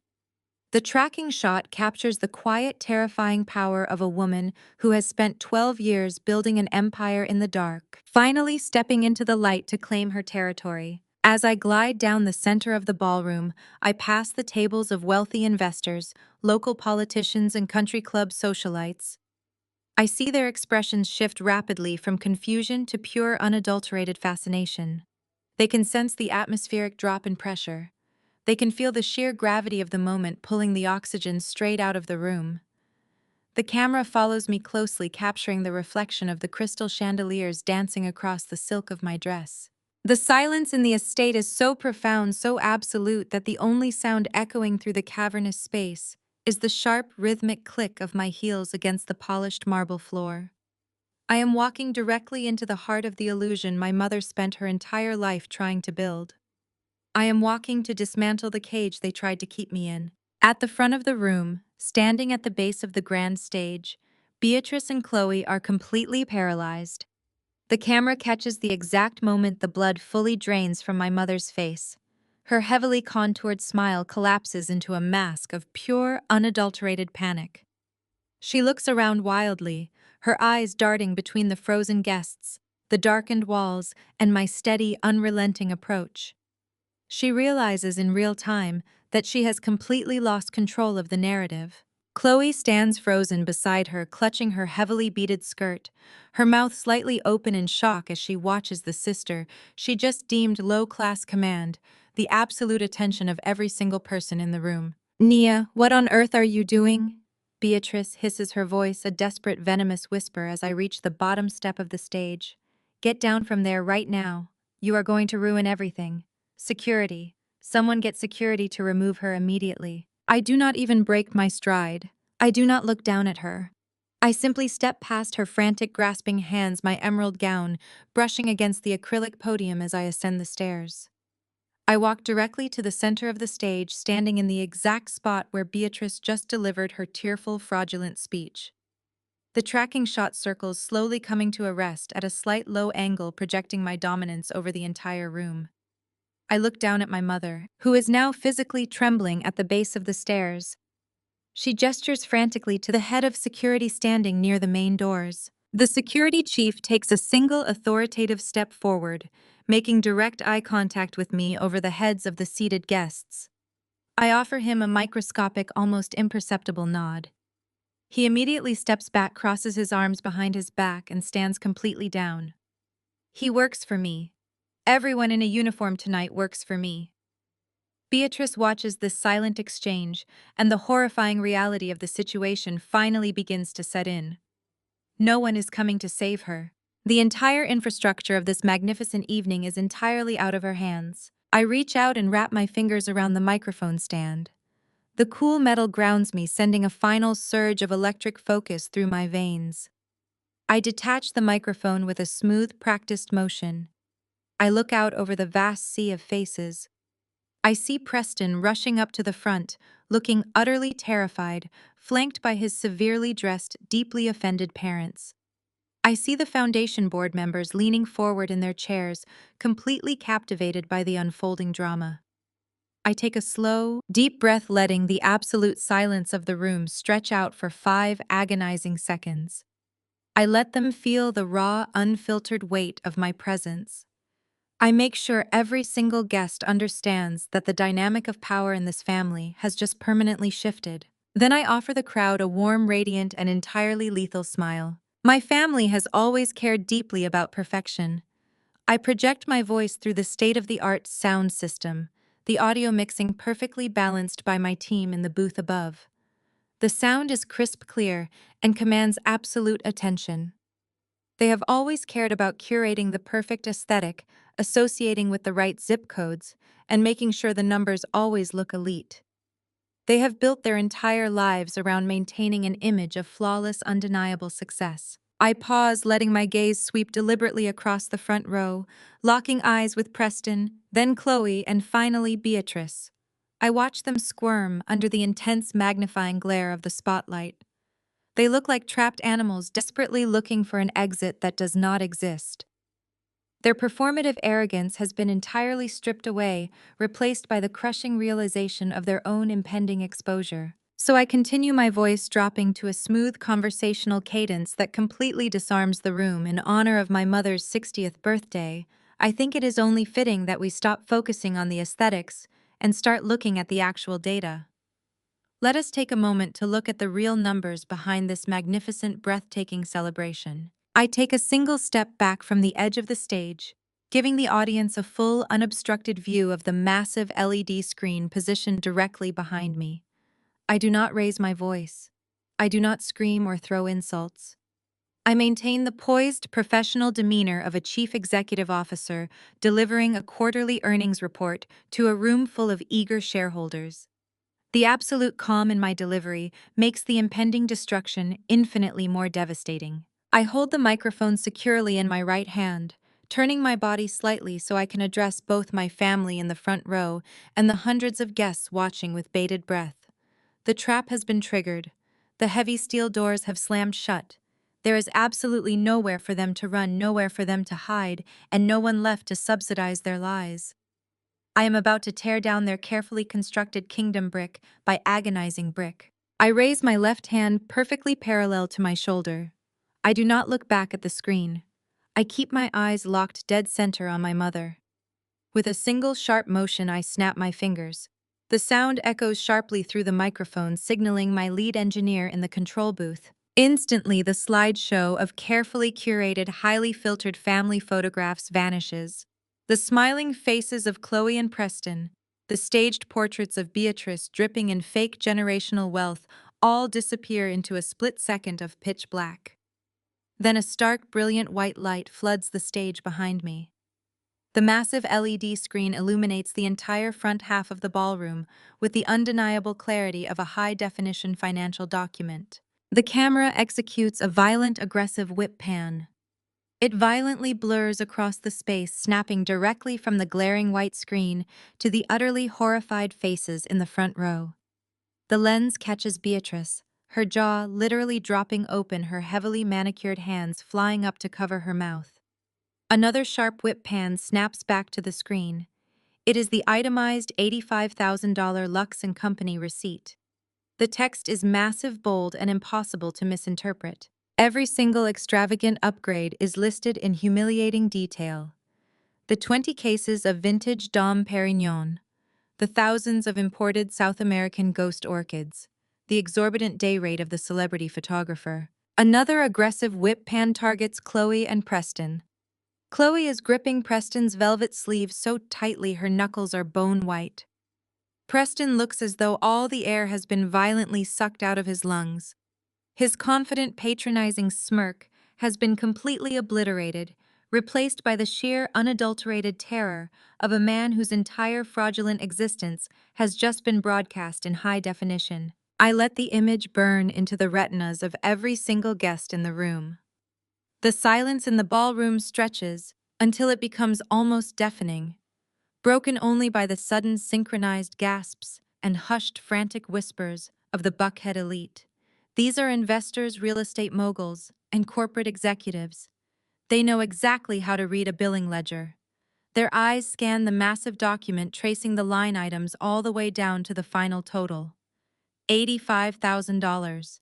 And right beneath that staggering number, printed in bold, undeniable typography, is the payment confirmation. Paid in full. Account holder Nia. My mother just stood on this very stage and delivered a profoundly moving speech. I say, my voice echoing through the silent estate with smooth, absolute control. She actually cried tears of joy while thanking her new son-in-law Preston. She praised his deep generosity. She thanked him for funding this magnificent $85,000 extravaganza. She told all of you that he single-handedly gave her the night of her dreams. I take a slow, deliberate step to the side, ensuring my body does not block a single letter of my name shining brightly on the screen behind me. But as you can clearly see, that narrative is a complete and utter fabrication. I look directly at Preston, who is visibly shaking in his outdated velvet jacket. Because as the anonymous sole executive officer of Lux & Company, the very conglomerate that sourced every single flower, poured every single glass of champagne, and employed every single vendor in this building tonight, I can assure you of one undeniable fact: Preston has not paid a single dime. The collective gasp from the audience is audible. The wealthy socialites who were just fawning over Preston and his parents now look at them with a mixture of shock and sheer revulsion. In their world, there is no sin greater than projecting wealth you do not possess and claiming credit for a bill you did not pay. Preston's mother, the woman who just 30 minutes ago offered me a janitorial position, looks like she is about to physically collapse. She turns to her son, her face a mask of absolute horror and betrayal, demanding an explanation that he is entirely incapable of providing. I am not finished. I raise the microphone slightly, my voice cutting through the rising tide of panicked whispers. And the generosity does not stop at the catering. I continue driving the final nail into the coffin of their fake high society status. My mother also bragged about Preston using his elite old money connections to secure this breathtaking venue. She told everyone he pulled strings to get our family into the Rosewood estate. I look back at Beatrice, whose eyes are darting frantically around the room, searching for an escape route that does not exist. She is trapped in the blinding glare of my reality. I am not just the CEO of the event management firm that orchestrated this party. I state, my voice dropping into a register of pure lethal authority. I am the sole proprietor of the private real estate trust that holds the deed to this property. I am the legal owner of the Rosewood estate. You are all standing inside my house. The camera whip pans one last time, capturing the absolute devastation on Chloe's face. The golden child is watching her golden ticket disintegrate into worthless dust. She looks at Preston with wide, terrified eyes, finally realizing that the man she married for money and status has absolutely nothing to offer. He is a ghost, a hollow shell of a financier who cannot even afford the velvet on his back. And Beatrice, the mother who banned my beautiful 6-year-old daughter to maintain a flawless aesthetic, is now the centerpiece of the most humiliating public unmasking this city has ever witnessed. She wanted everyone to look at her and marvel at her wealth. Now they are looking at her and seeing nothing but a desperate, pathetic fraud who used her own daughter as a bank account while treating her like trash. I stand perfectly still on the stage, bathing in the harsh light of the screen, holding the microphone with the absolute certainty of a woman who has finally leveled the playing field. The camera slowly begins to tilt, leaning into a sharp, disorienting Dutch angle that perfectly captures the absolute collapse of my family's fabricated reality. The physical slant of the frame mirrors the sudden violent shift in the power dynamic. The ground beneath Beatrice, Chloe, and Preston has fundamentally dropped out, leaving them completely unmoored in a room full of staring, whispering socialites. The ambient noise in the ballroom begins to swell, transforming from polite, confused murmurs into loud, aggressive gasps and hushed, frantic gossip. I stand at the center of the tilted frame, the only person in the entire room who is perfectly balanced, perfectly grounded, and completely in control of the devastation. I raise my hand, holding a small remote clicker I retrieved from the folds of my gown. I press the forward button with a sharp, definitive click. The massive LED screen behind me instantly shifts from the $85,000 catering invoice to a stark, highly detailed corporate banking ledger. The stark white background and thick black text dominate the space, casting a harsh, unforgiving light directly onto the front row. I point to the specific transaction logs highlighted in bright, undeniable red. I know my mother loves to talk about Preston's incredible generosity. I announce, my voice cutting through the rising tide of wealthy gossip like a freshly sharpened blade. She stood on this very stage just 10 minutes ago and told all of you that he single-handedly secured this historic estate for her 60th birthday. She praised his deep old money pockets. So let us look closely at exactly how generous her new son-in-law really is.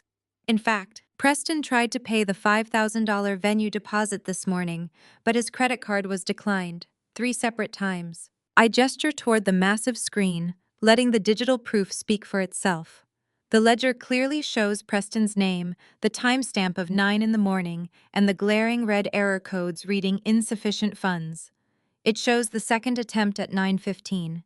It shows the final desperate swipe at 9:30. The color violently drains from Preston's face. He physically staggers backward, bumping into the gold-painted chair behind him, as if he has been physically struck by a moving vehicle. His jaw drops and his eyes dart frantically toward the floor, completely incapable of meeting the gaze of a single person in the room. The arrogant, patronizing smirk he wore when he threw a crumpled $100 bill on my table is entirely gone. In its place is the raw, unadulterated terror of a con artist who has just been stripped naked under a high-voltage spotlight. Beside him, his parents look as though they have been hit by a freight train. The rigid conservative financiers from Buckhead, who just insulted my status as a single mother, are now staring at their own son in sheer absolute horror. His father's face contorts into a mask of pure rage. He grabs Preston by the shoulder of his outdated velvet tuxedo jacket, yanking him backward and hissing furious questions into his ear that Preston is too paralyzed to answer.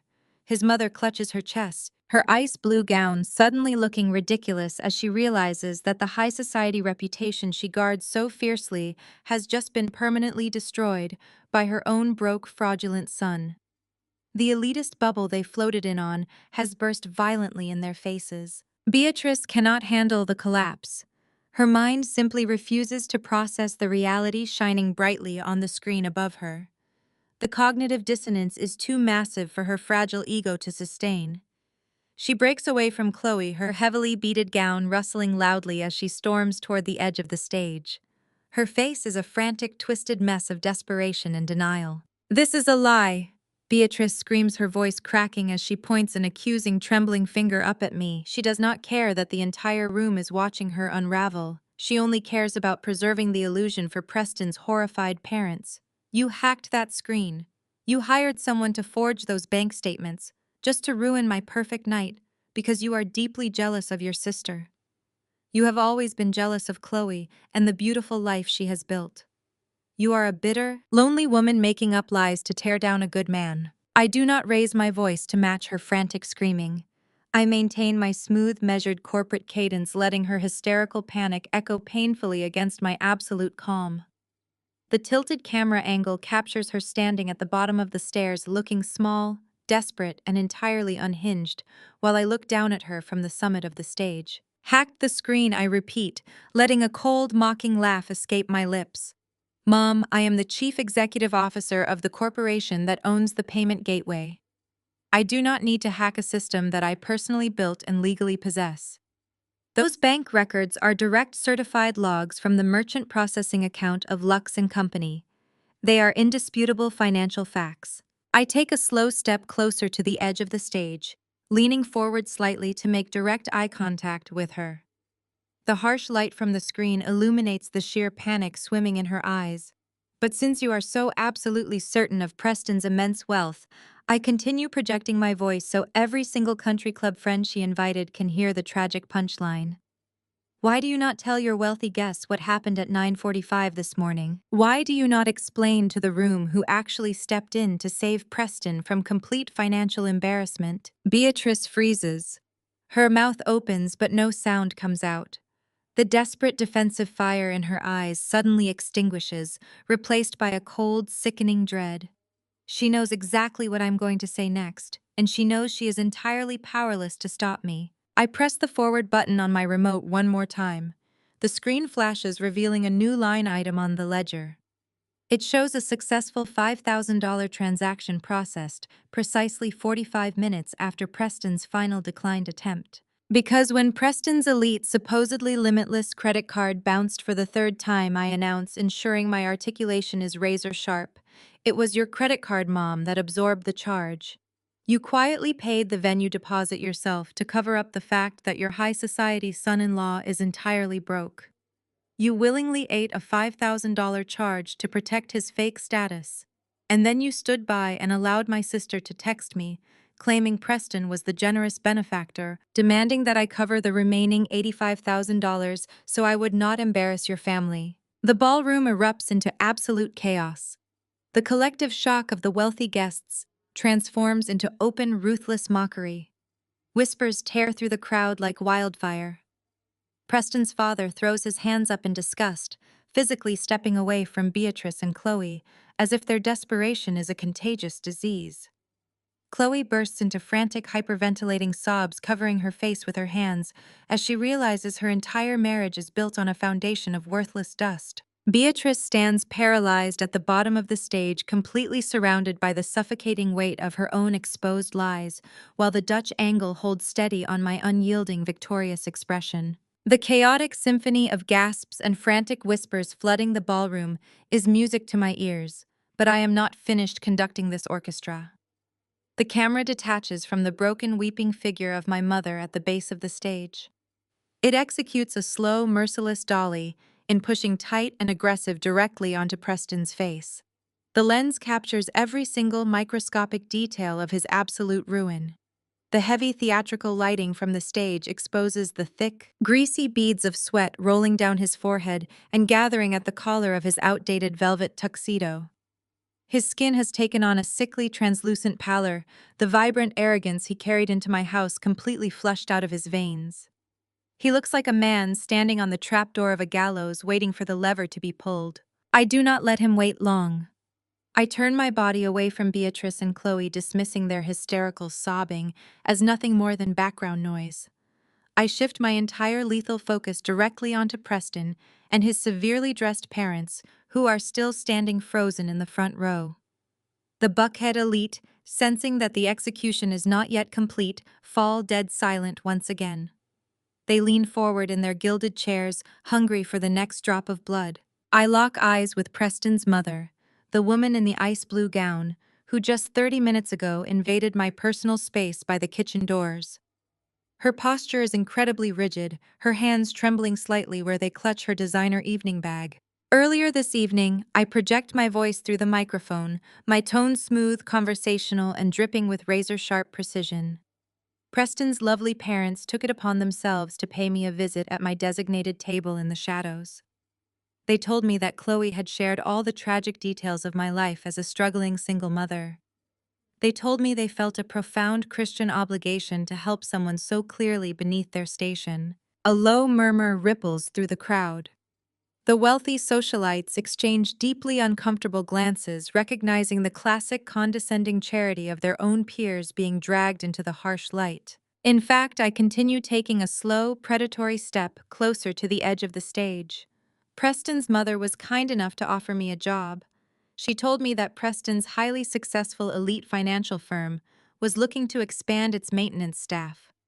She offered me a janitorial position. She told me I could scrub the executive toilets on the night shift, and she assured me it was honest, respectable work for a woman of my background. The ballroom erupts in a collective horrified gasp. The blatant, unapologetic racism and classism of the offer spoken aloud in front of Atlanta's most powerful figures strips away the polite veneer of Preston's parents. The ice blue gown suddenly looks like a prison uniform. Preston's father turns a violent shade of crimson, his jaw clenching so tightly I can almost hear his teeth grinding together. He tries to step forward, perhaps to silence me or defend his wife, but I raise my hand, stopping him dead in his tracks with the sheer force of my authority. I must admit, I say, a cold, predatory smile spreading across my face. I was genuinely touched by the offer. It is incredibly generous to offer a desperate woman a mop and a bucket. It is especially generous considering the current state of your son's glorious financial empire. Preston violently shakes his head. He raises his hands in a pathetic, pleading gesture, his mouth opening to form words that simply refuse to materialize. He knows exactly what document is loaded next in my presentation. He knows I have the kill shot lined up perfectly in my sights. I raise the small remote clicker in my left hand. I do not break eye contact with Preston's mother as I press the forward button. The massive LED screen behind me flashes with a brilliant, blinding light. The venue deposit ledger vanishes entirely, replaced by a stark, heavily redacted, highly official government document. The seal of the United States Bankruptcy Court for the Northern District of Georgia sits proudly at the top of the page. The black text is massive, undeniably clear, and projected at 20 feet tall for every single guest to read. "You offered me a janitorial job at your financial firm," I announce, my voice echoing like a gavel striking a sound block. "That is truly a fascinating proposition, Preston. It is incredibly generous considering your firm officially filed for Chapter 11 bankruptcy exactly 42 days ago." The words hit the front row like a localized earthquake. The camera holds tight on Preston's sweating face as he physically recoils, his eyes squeezed shut against the glaring light of his own public destruction. The screen displays the indisputable legal truth. The filing shows massive, insurmountable debt. It shows liquidated assets, frozen accounts, and a company completely gutted by gross mismanagement. I highlight the specific date of the filing, proving beyond a shadow of a doubt that Preston has been entirely broke for over a month.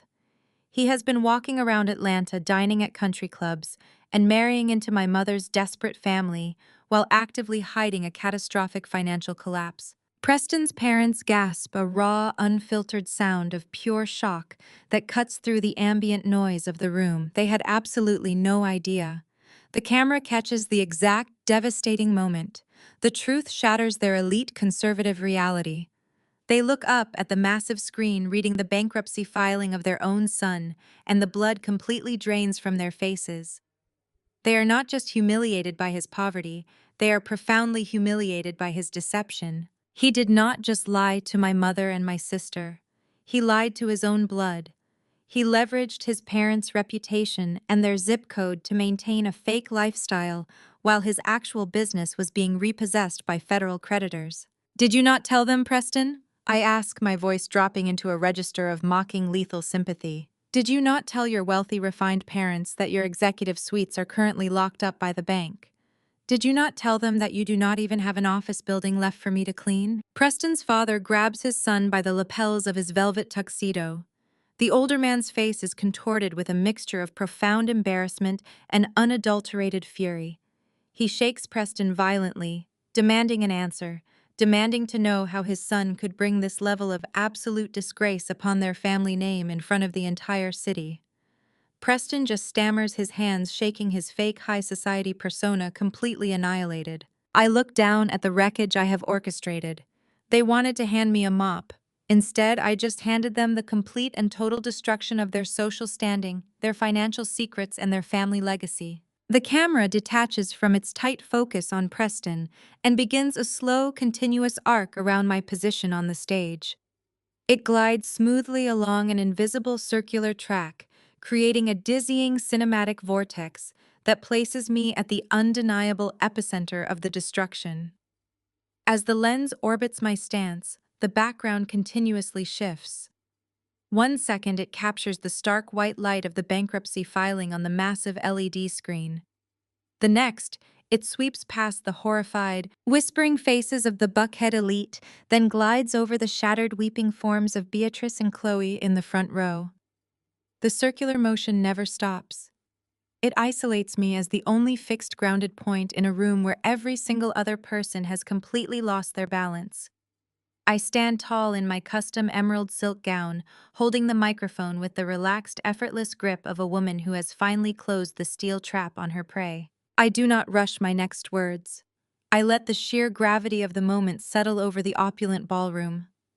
I watch Preston's father finally release his son's lapels in pure disgust, taking 2 deliberate steps backward, as if Preston's poverty is highly contagious. I raise my free hand, and the low, frantic murmuring of the wealthy socialites instantly dies down. They lean forward in their gilded chairs, their eyes wide with morbid fascination, utterly captivated by the brutal, surgical dismantling of a high society lie. You see, I announce, my voice carrying a smooth, resonant authority that echoes perfectly off the vaulted ceilings of my estate.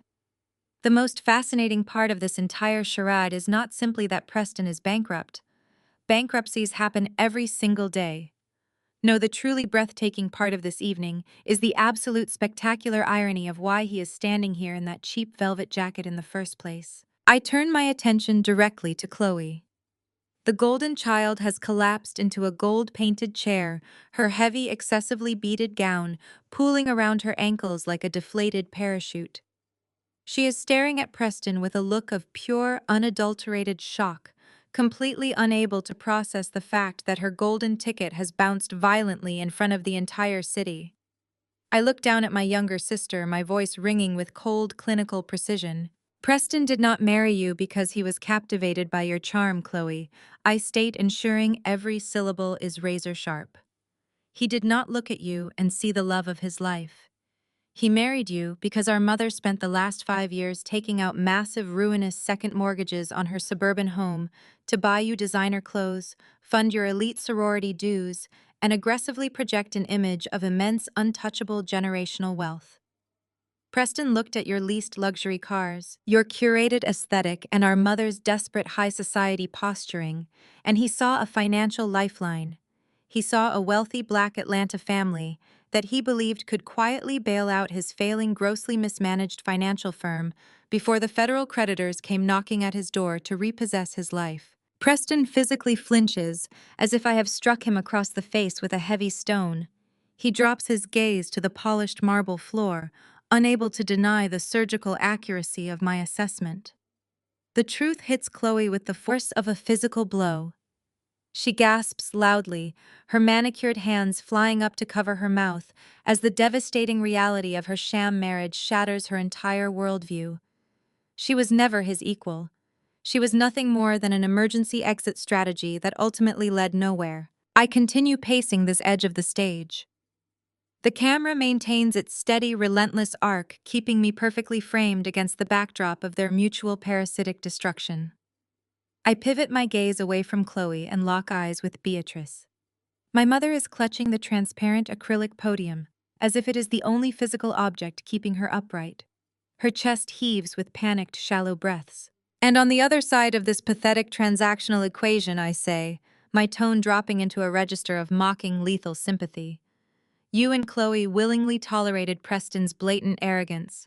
You happily swallowed his condescension and completely ignored his family's barely concealed racism because you were entirely desperately convinced he was a Buckhead trust fund baby. You thought his proximity to whiteness and his supposedly elite zip code would finally grant you the ultimate social validation you have been chasing your entire life.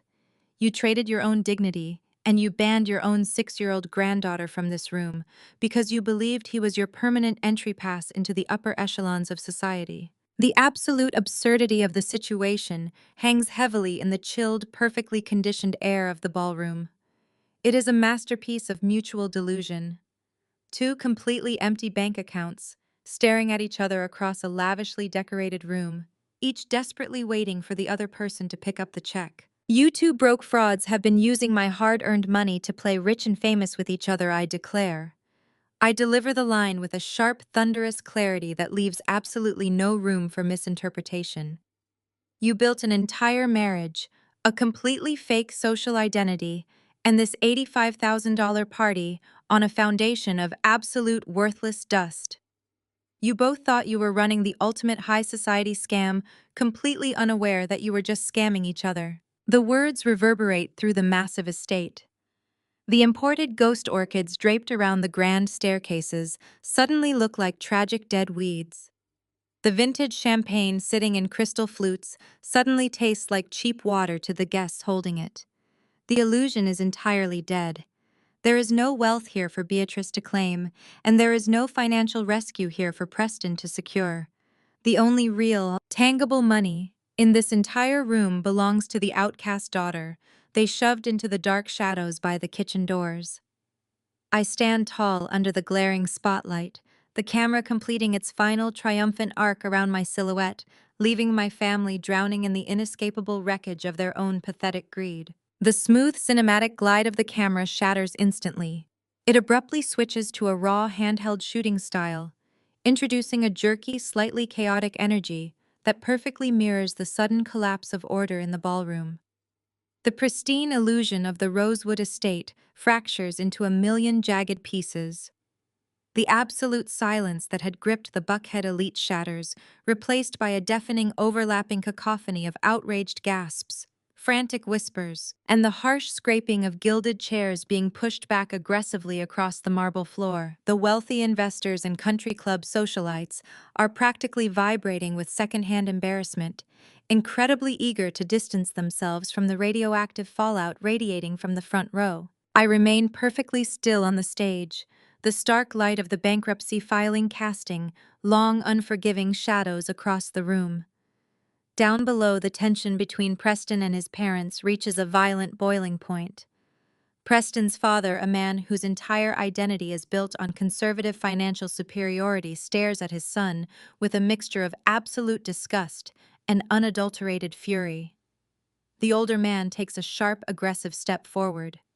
Preston shrinks back, raising his hands in a pathetic, trembling gesture of surrender, stammering out a string of incoherent apologies that no one wants to hear. His father does not want to hear a single word.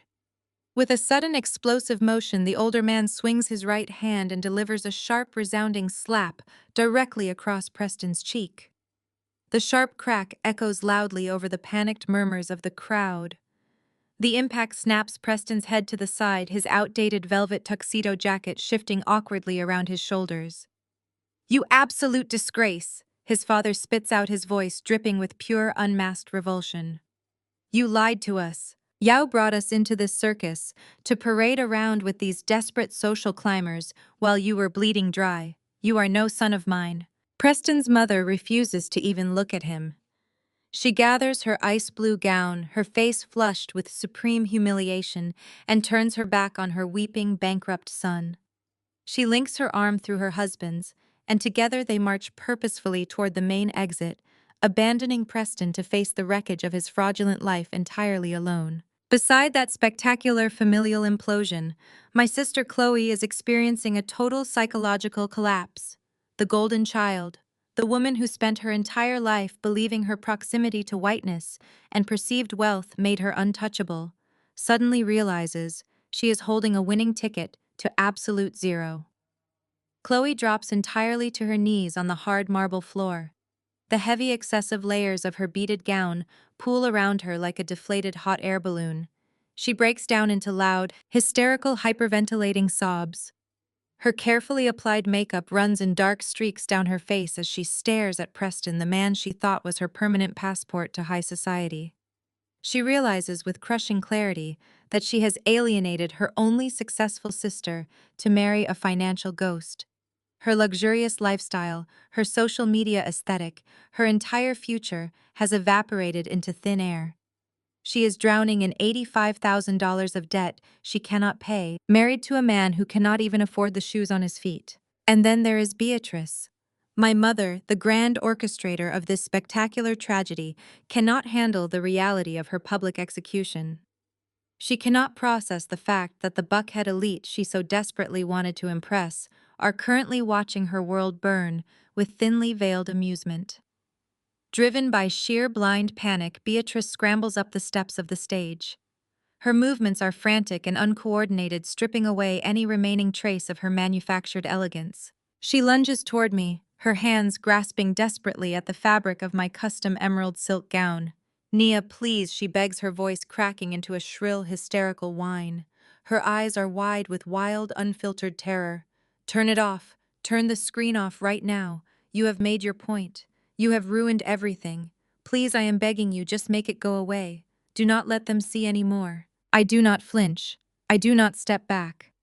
I look down at the woman who kicked me out onto the street when I was 20 years old. The woman who banned my innocent 6-year-old daughter from this very room. The woman who tried to use my hard-earned money to fund her fake empire. I look at her grasping hands and I feel absolutely nothing. No pity, no regret, no residual daughterly obligation. I reach down and firmly peel her manicured fingers off my dress, pushing her hands away with cold, calculated precision. You do not get to orchestrate a lie and then beg for mercy. When the truth comes to light, I say, my voice perfectly level and devoid of any warmth. You wanted a stage, mother. You wanted the spotlight.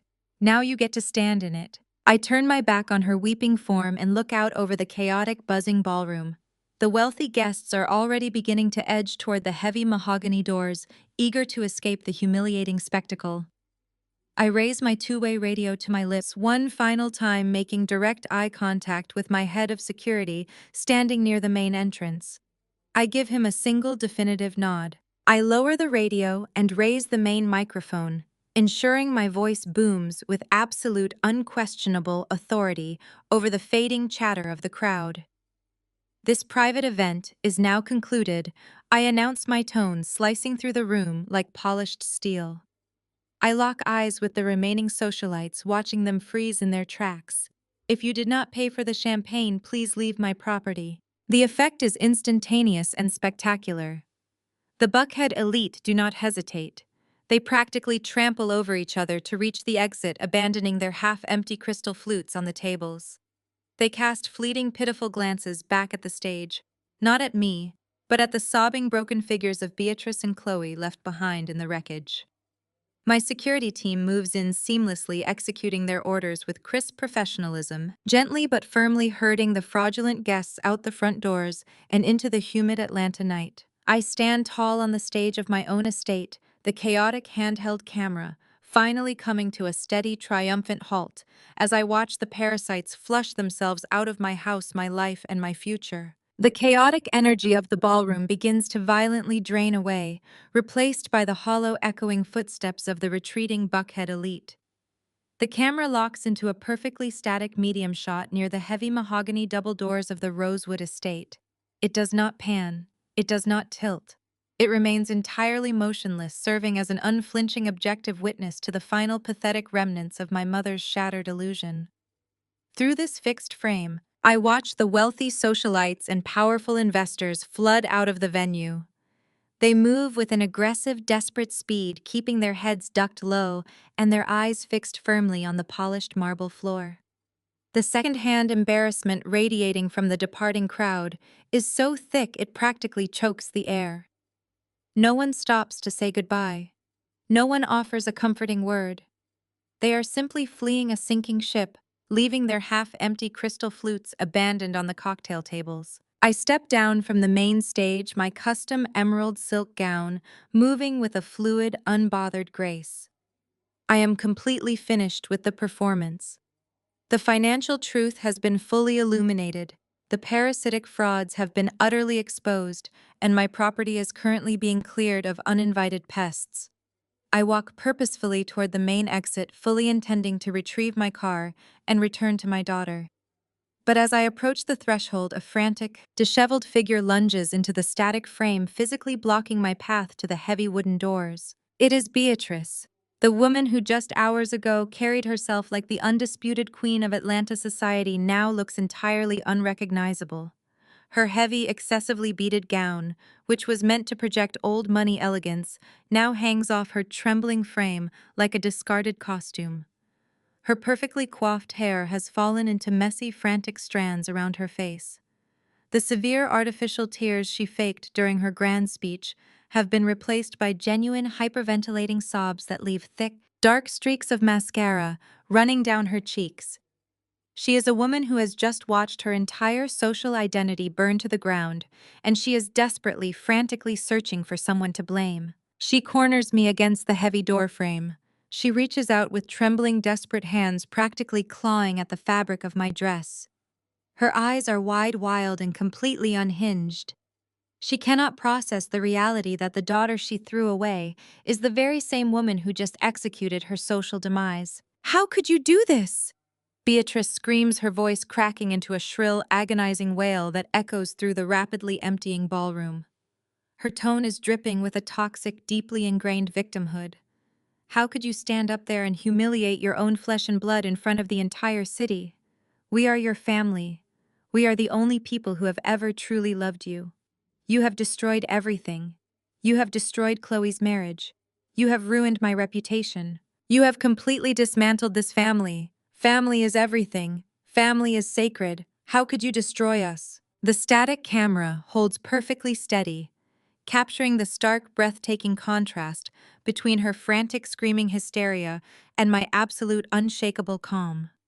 I do not step back. I do not raise my hands to defend myself. I stand perfectly still, letting her toxic, manipulative words wash over me without absorbing a single ounce of her manufactured guilt. I look down at the woman who gave birth to me, the woman who locked me out of her house when I was 20 years old, terrified and pregnant. I look at her weeping, ruined face, and I search my soul for even a microscopic trace of pity. I feel absolutely nothing. There is no anger left. There is no sadness. There is only the cold, sterile void of absolute zero empathy. I reach out and firmly, methodically remove her grasping fingers from my dress. I drop her hands back to her sides, treating her with the detached professional distance of a corporate executive terminating a highly problematic employee. You do not get to use the word family to shield yourself from the consequences of your own greed. I state, my voice dropping into a register of pure, lethal ice. My delivery is slow, deliberate, and entirely merciless. Family is supposed to protect each other. Family is supposed to build each other up. Family does not ban a joyful, innocent 6-year-old girl from a birthday party simply because her natural hair does not fit a fake, heavily curated aesthetic. Family does not hide a grandchild in the shadows to impress a fraudulent, bankrupt son-in-law. Beatrice flinches violently, the absolute truth of my words striking her like physical blows. She opens her mouth to protest, to offer another pathetic, self-serving excuse, but I do not give her the oxygen to speak. You demanded $85,000 from me today. I continue, stepping 1 inch closer, forcing her to look directly into my eyes. You demanded I bleed myself dry to fund your desperate, pathetic social climbing. You thought you were punishing me. You thought you were reminding me of my place. But you were just setting the price of your own permanent eviction from my life. I paid that $85,000 today, Mom, and I did not pay it to rent a ballroom. I paid it to buy myself completely and permanently out of this toxic, rotting lineage. The static shot captures the exact devastating moment. The finality of my words sinks into her brain. The desperate, manipulative fight completely drains out of her body. Her shoulders slump and she stares at me with the hollow, vacant eyes of a woman who realizes she has entirely exhausted her supply of leverage. She has absolutely nothing left to threaten me, with nothing left to take from me, and no one left to subsidize her lies. We are done. I declare, the finality of the statement ringing with absolute, unbreakable certainty. Do not call my phone. Do not approach my daughter. Do not ever attempt to walk into one of my properties again. You wanted a high society life without me in it. Now you have exactly what you asked for. I turn my back on her weeping, broken figure. I do not look back. I push open the heavy mahogany doors of the Rosewood estate and step out into the warm, humid Atlanta night. The static camera holds its position by the door, watching my silhouette move confidently away from the wreckage, leaving Beatrice standing completely alone in the echoing, empty hall of her own spectacular ruin. The harsh, dramatic lighting of the Rosewood estate fades completely away, dissolving into a bright, sun-drenched serenity. The camera executes a slow, deliberate push in transporting us seamlessly back to the present day.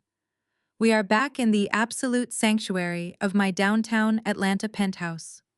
The warm morning sunlight pours heavily through the massive floor-to-ceiling windows, casting a golden, peaceful glow over the rich velvet sofa where I am currently sitting. I take a slow, deeply calming breath, letting the heavy, toxic tension of that memory completely dissipate into the quiet air of my home. I am holding a warm cup of herbal tea, resting my hands comfortably and securely in my lap. I look directly into this camera lens, the slow push in coming to a steady, intimate halt, creating a profound sense of connection and absolute closure. It has been exactly 6 months since that explosive night at the estate. The fallout was faster and far more brutal than even I could have ever anticipated. Chloe is currently navigating the most spectacularly messy and humiliating divorce this city has seen in a decade. When the reality of Preston's bankruptcy became public knowledge, her entire manufactured universe collapsed overnight.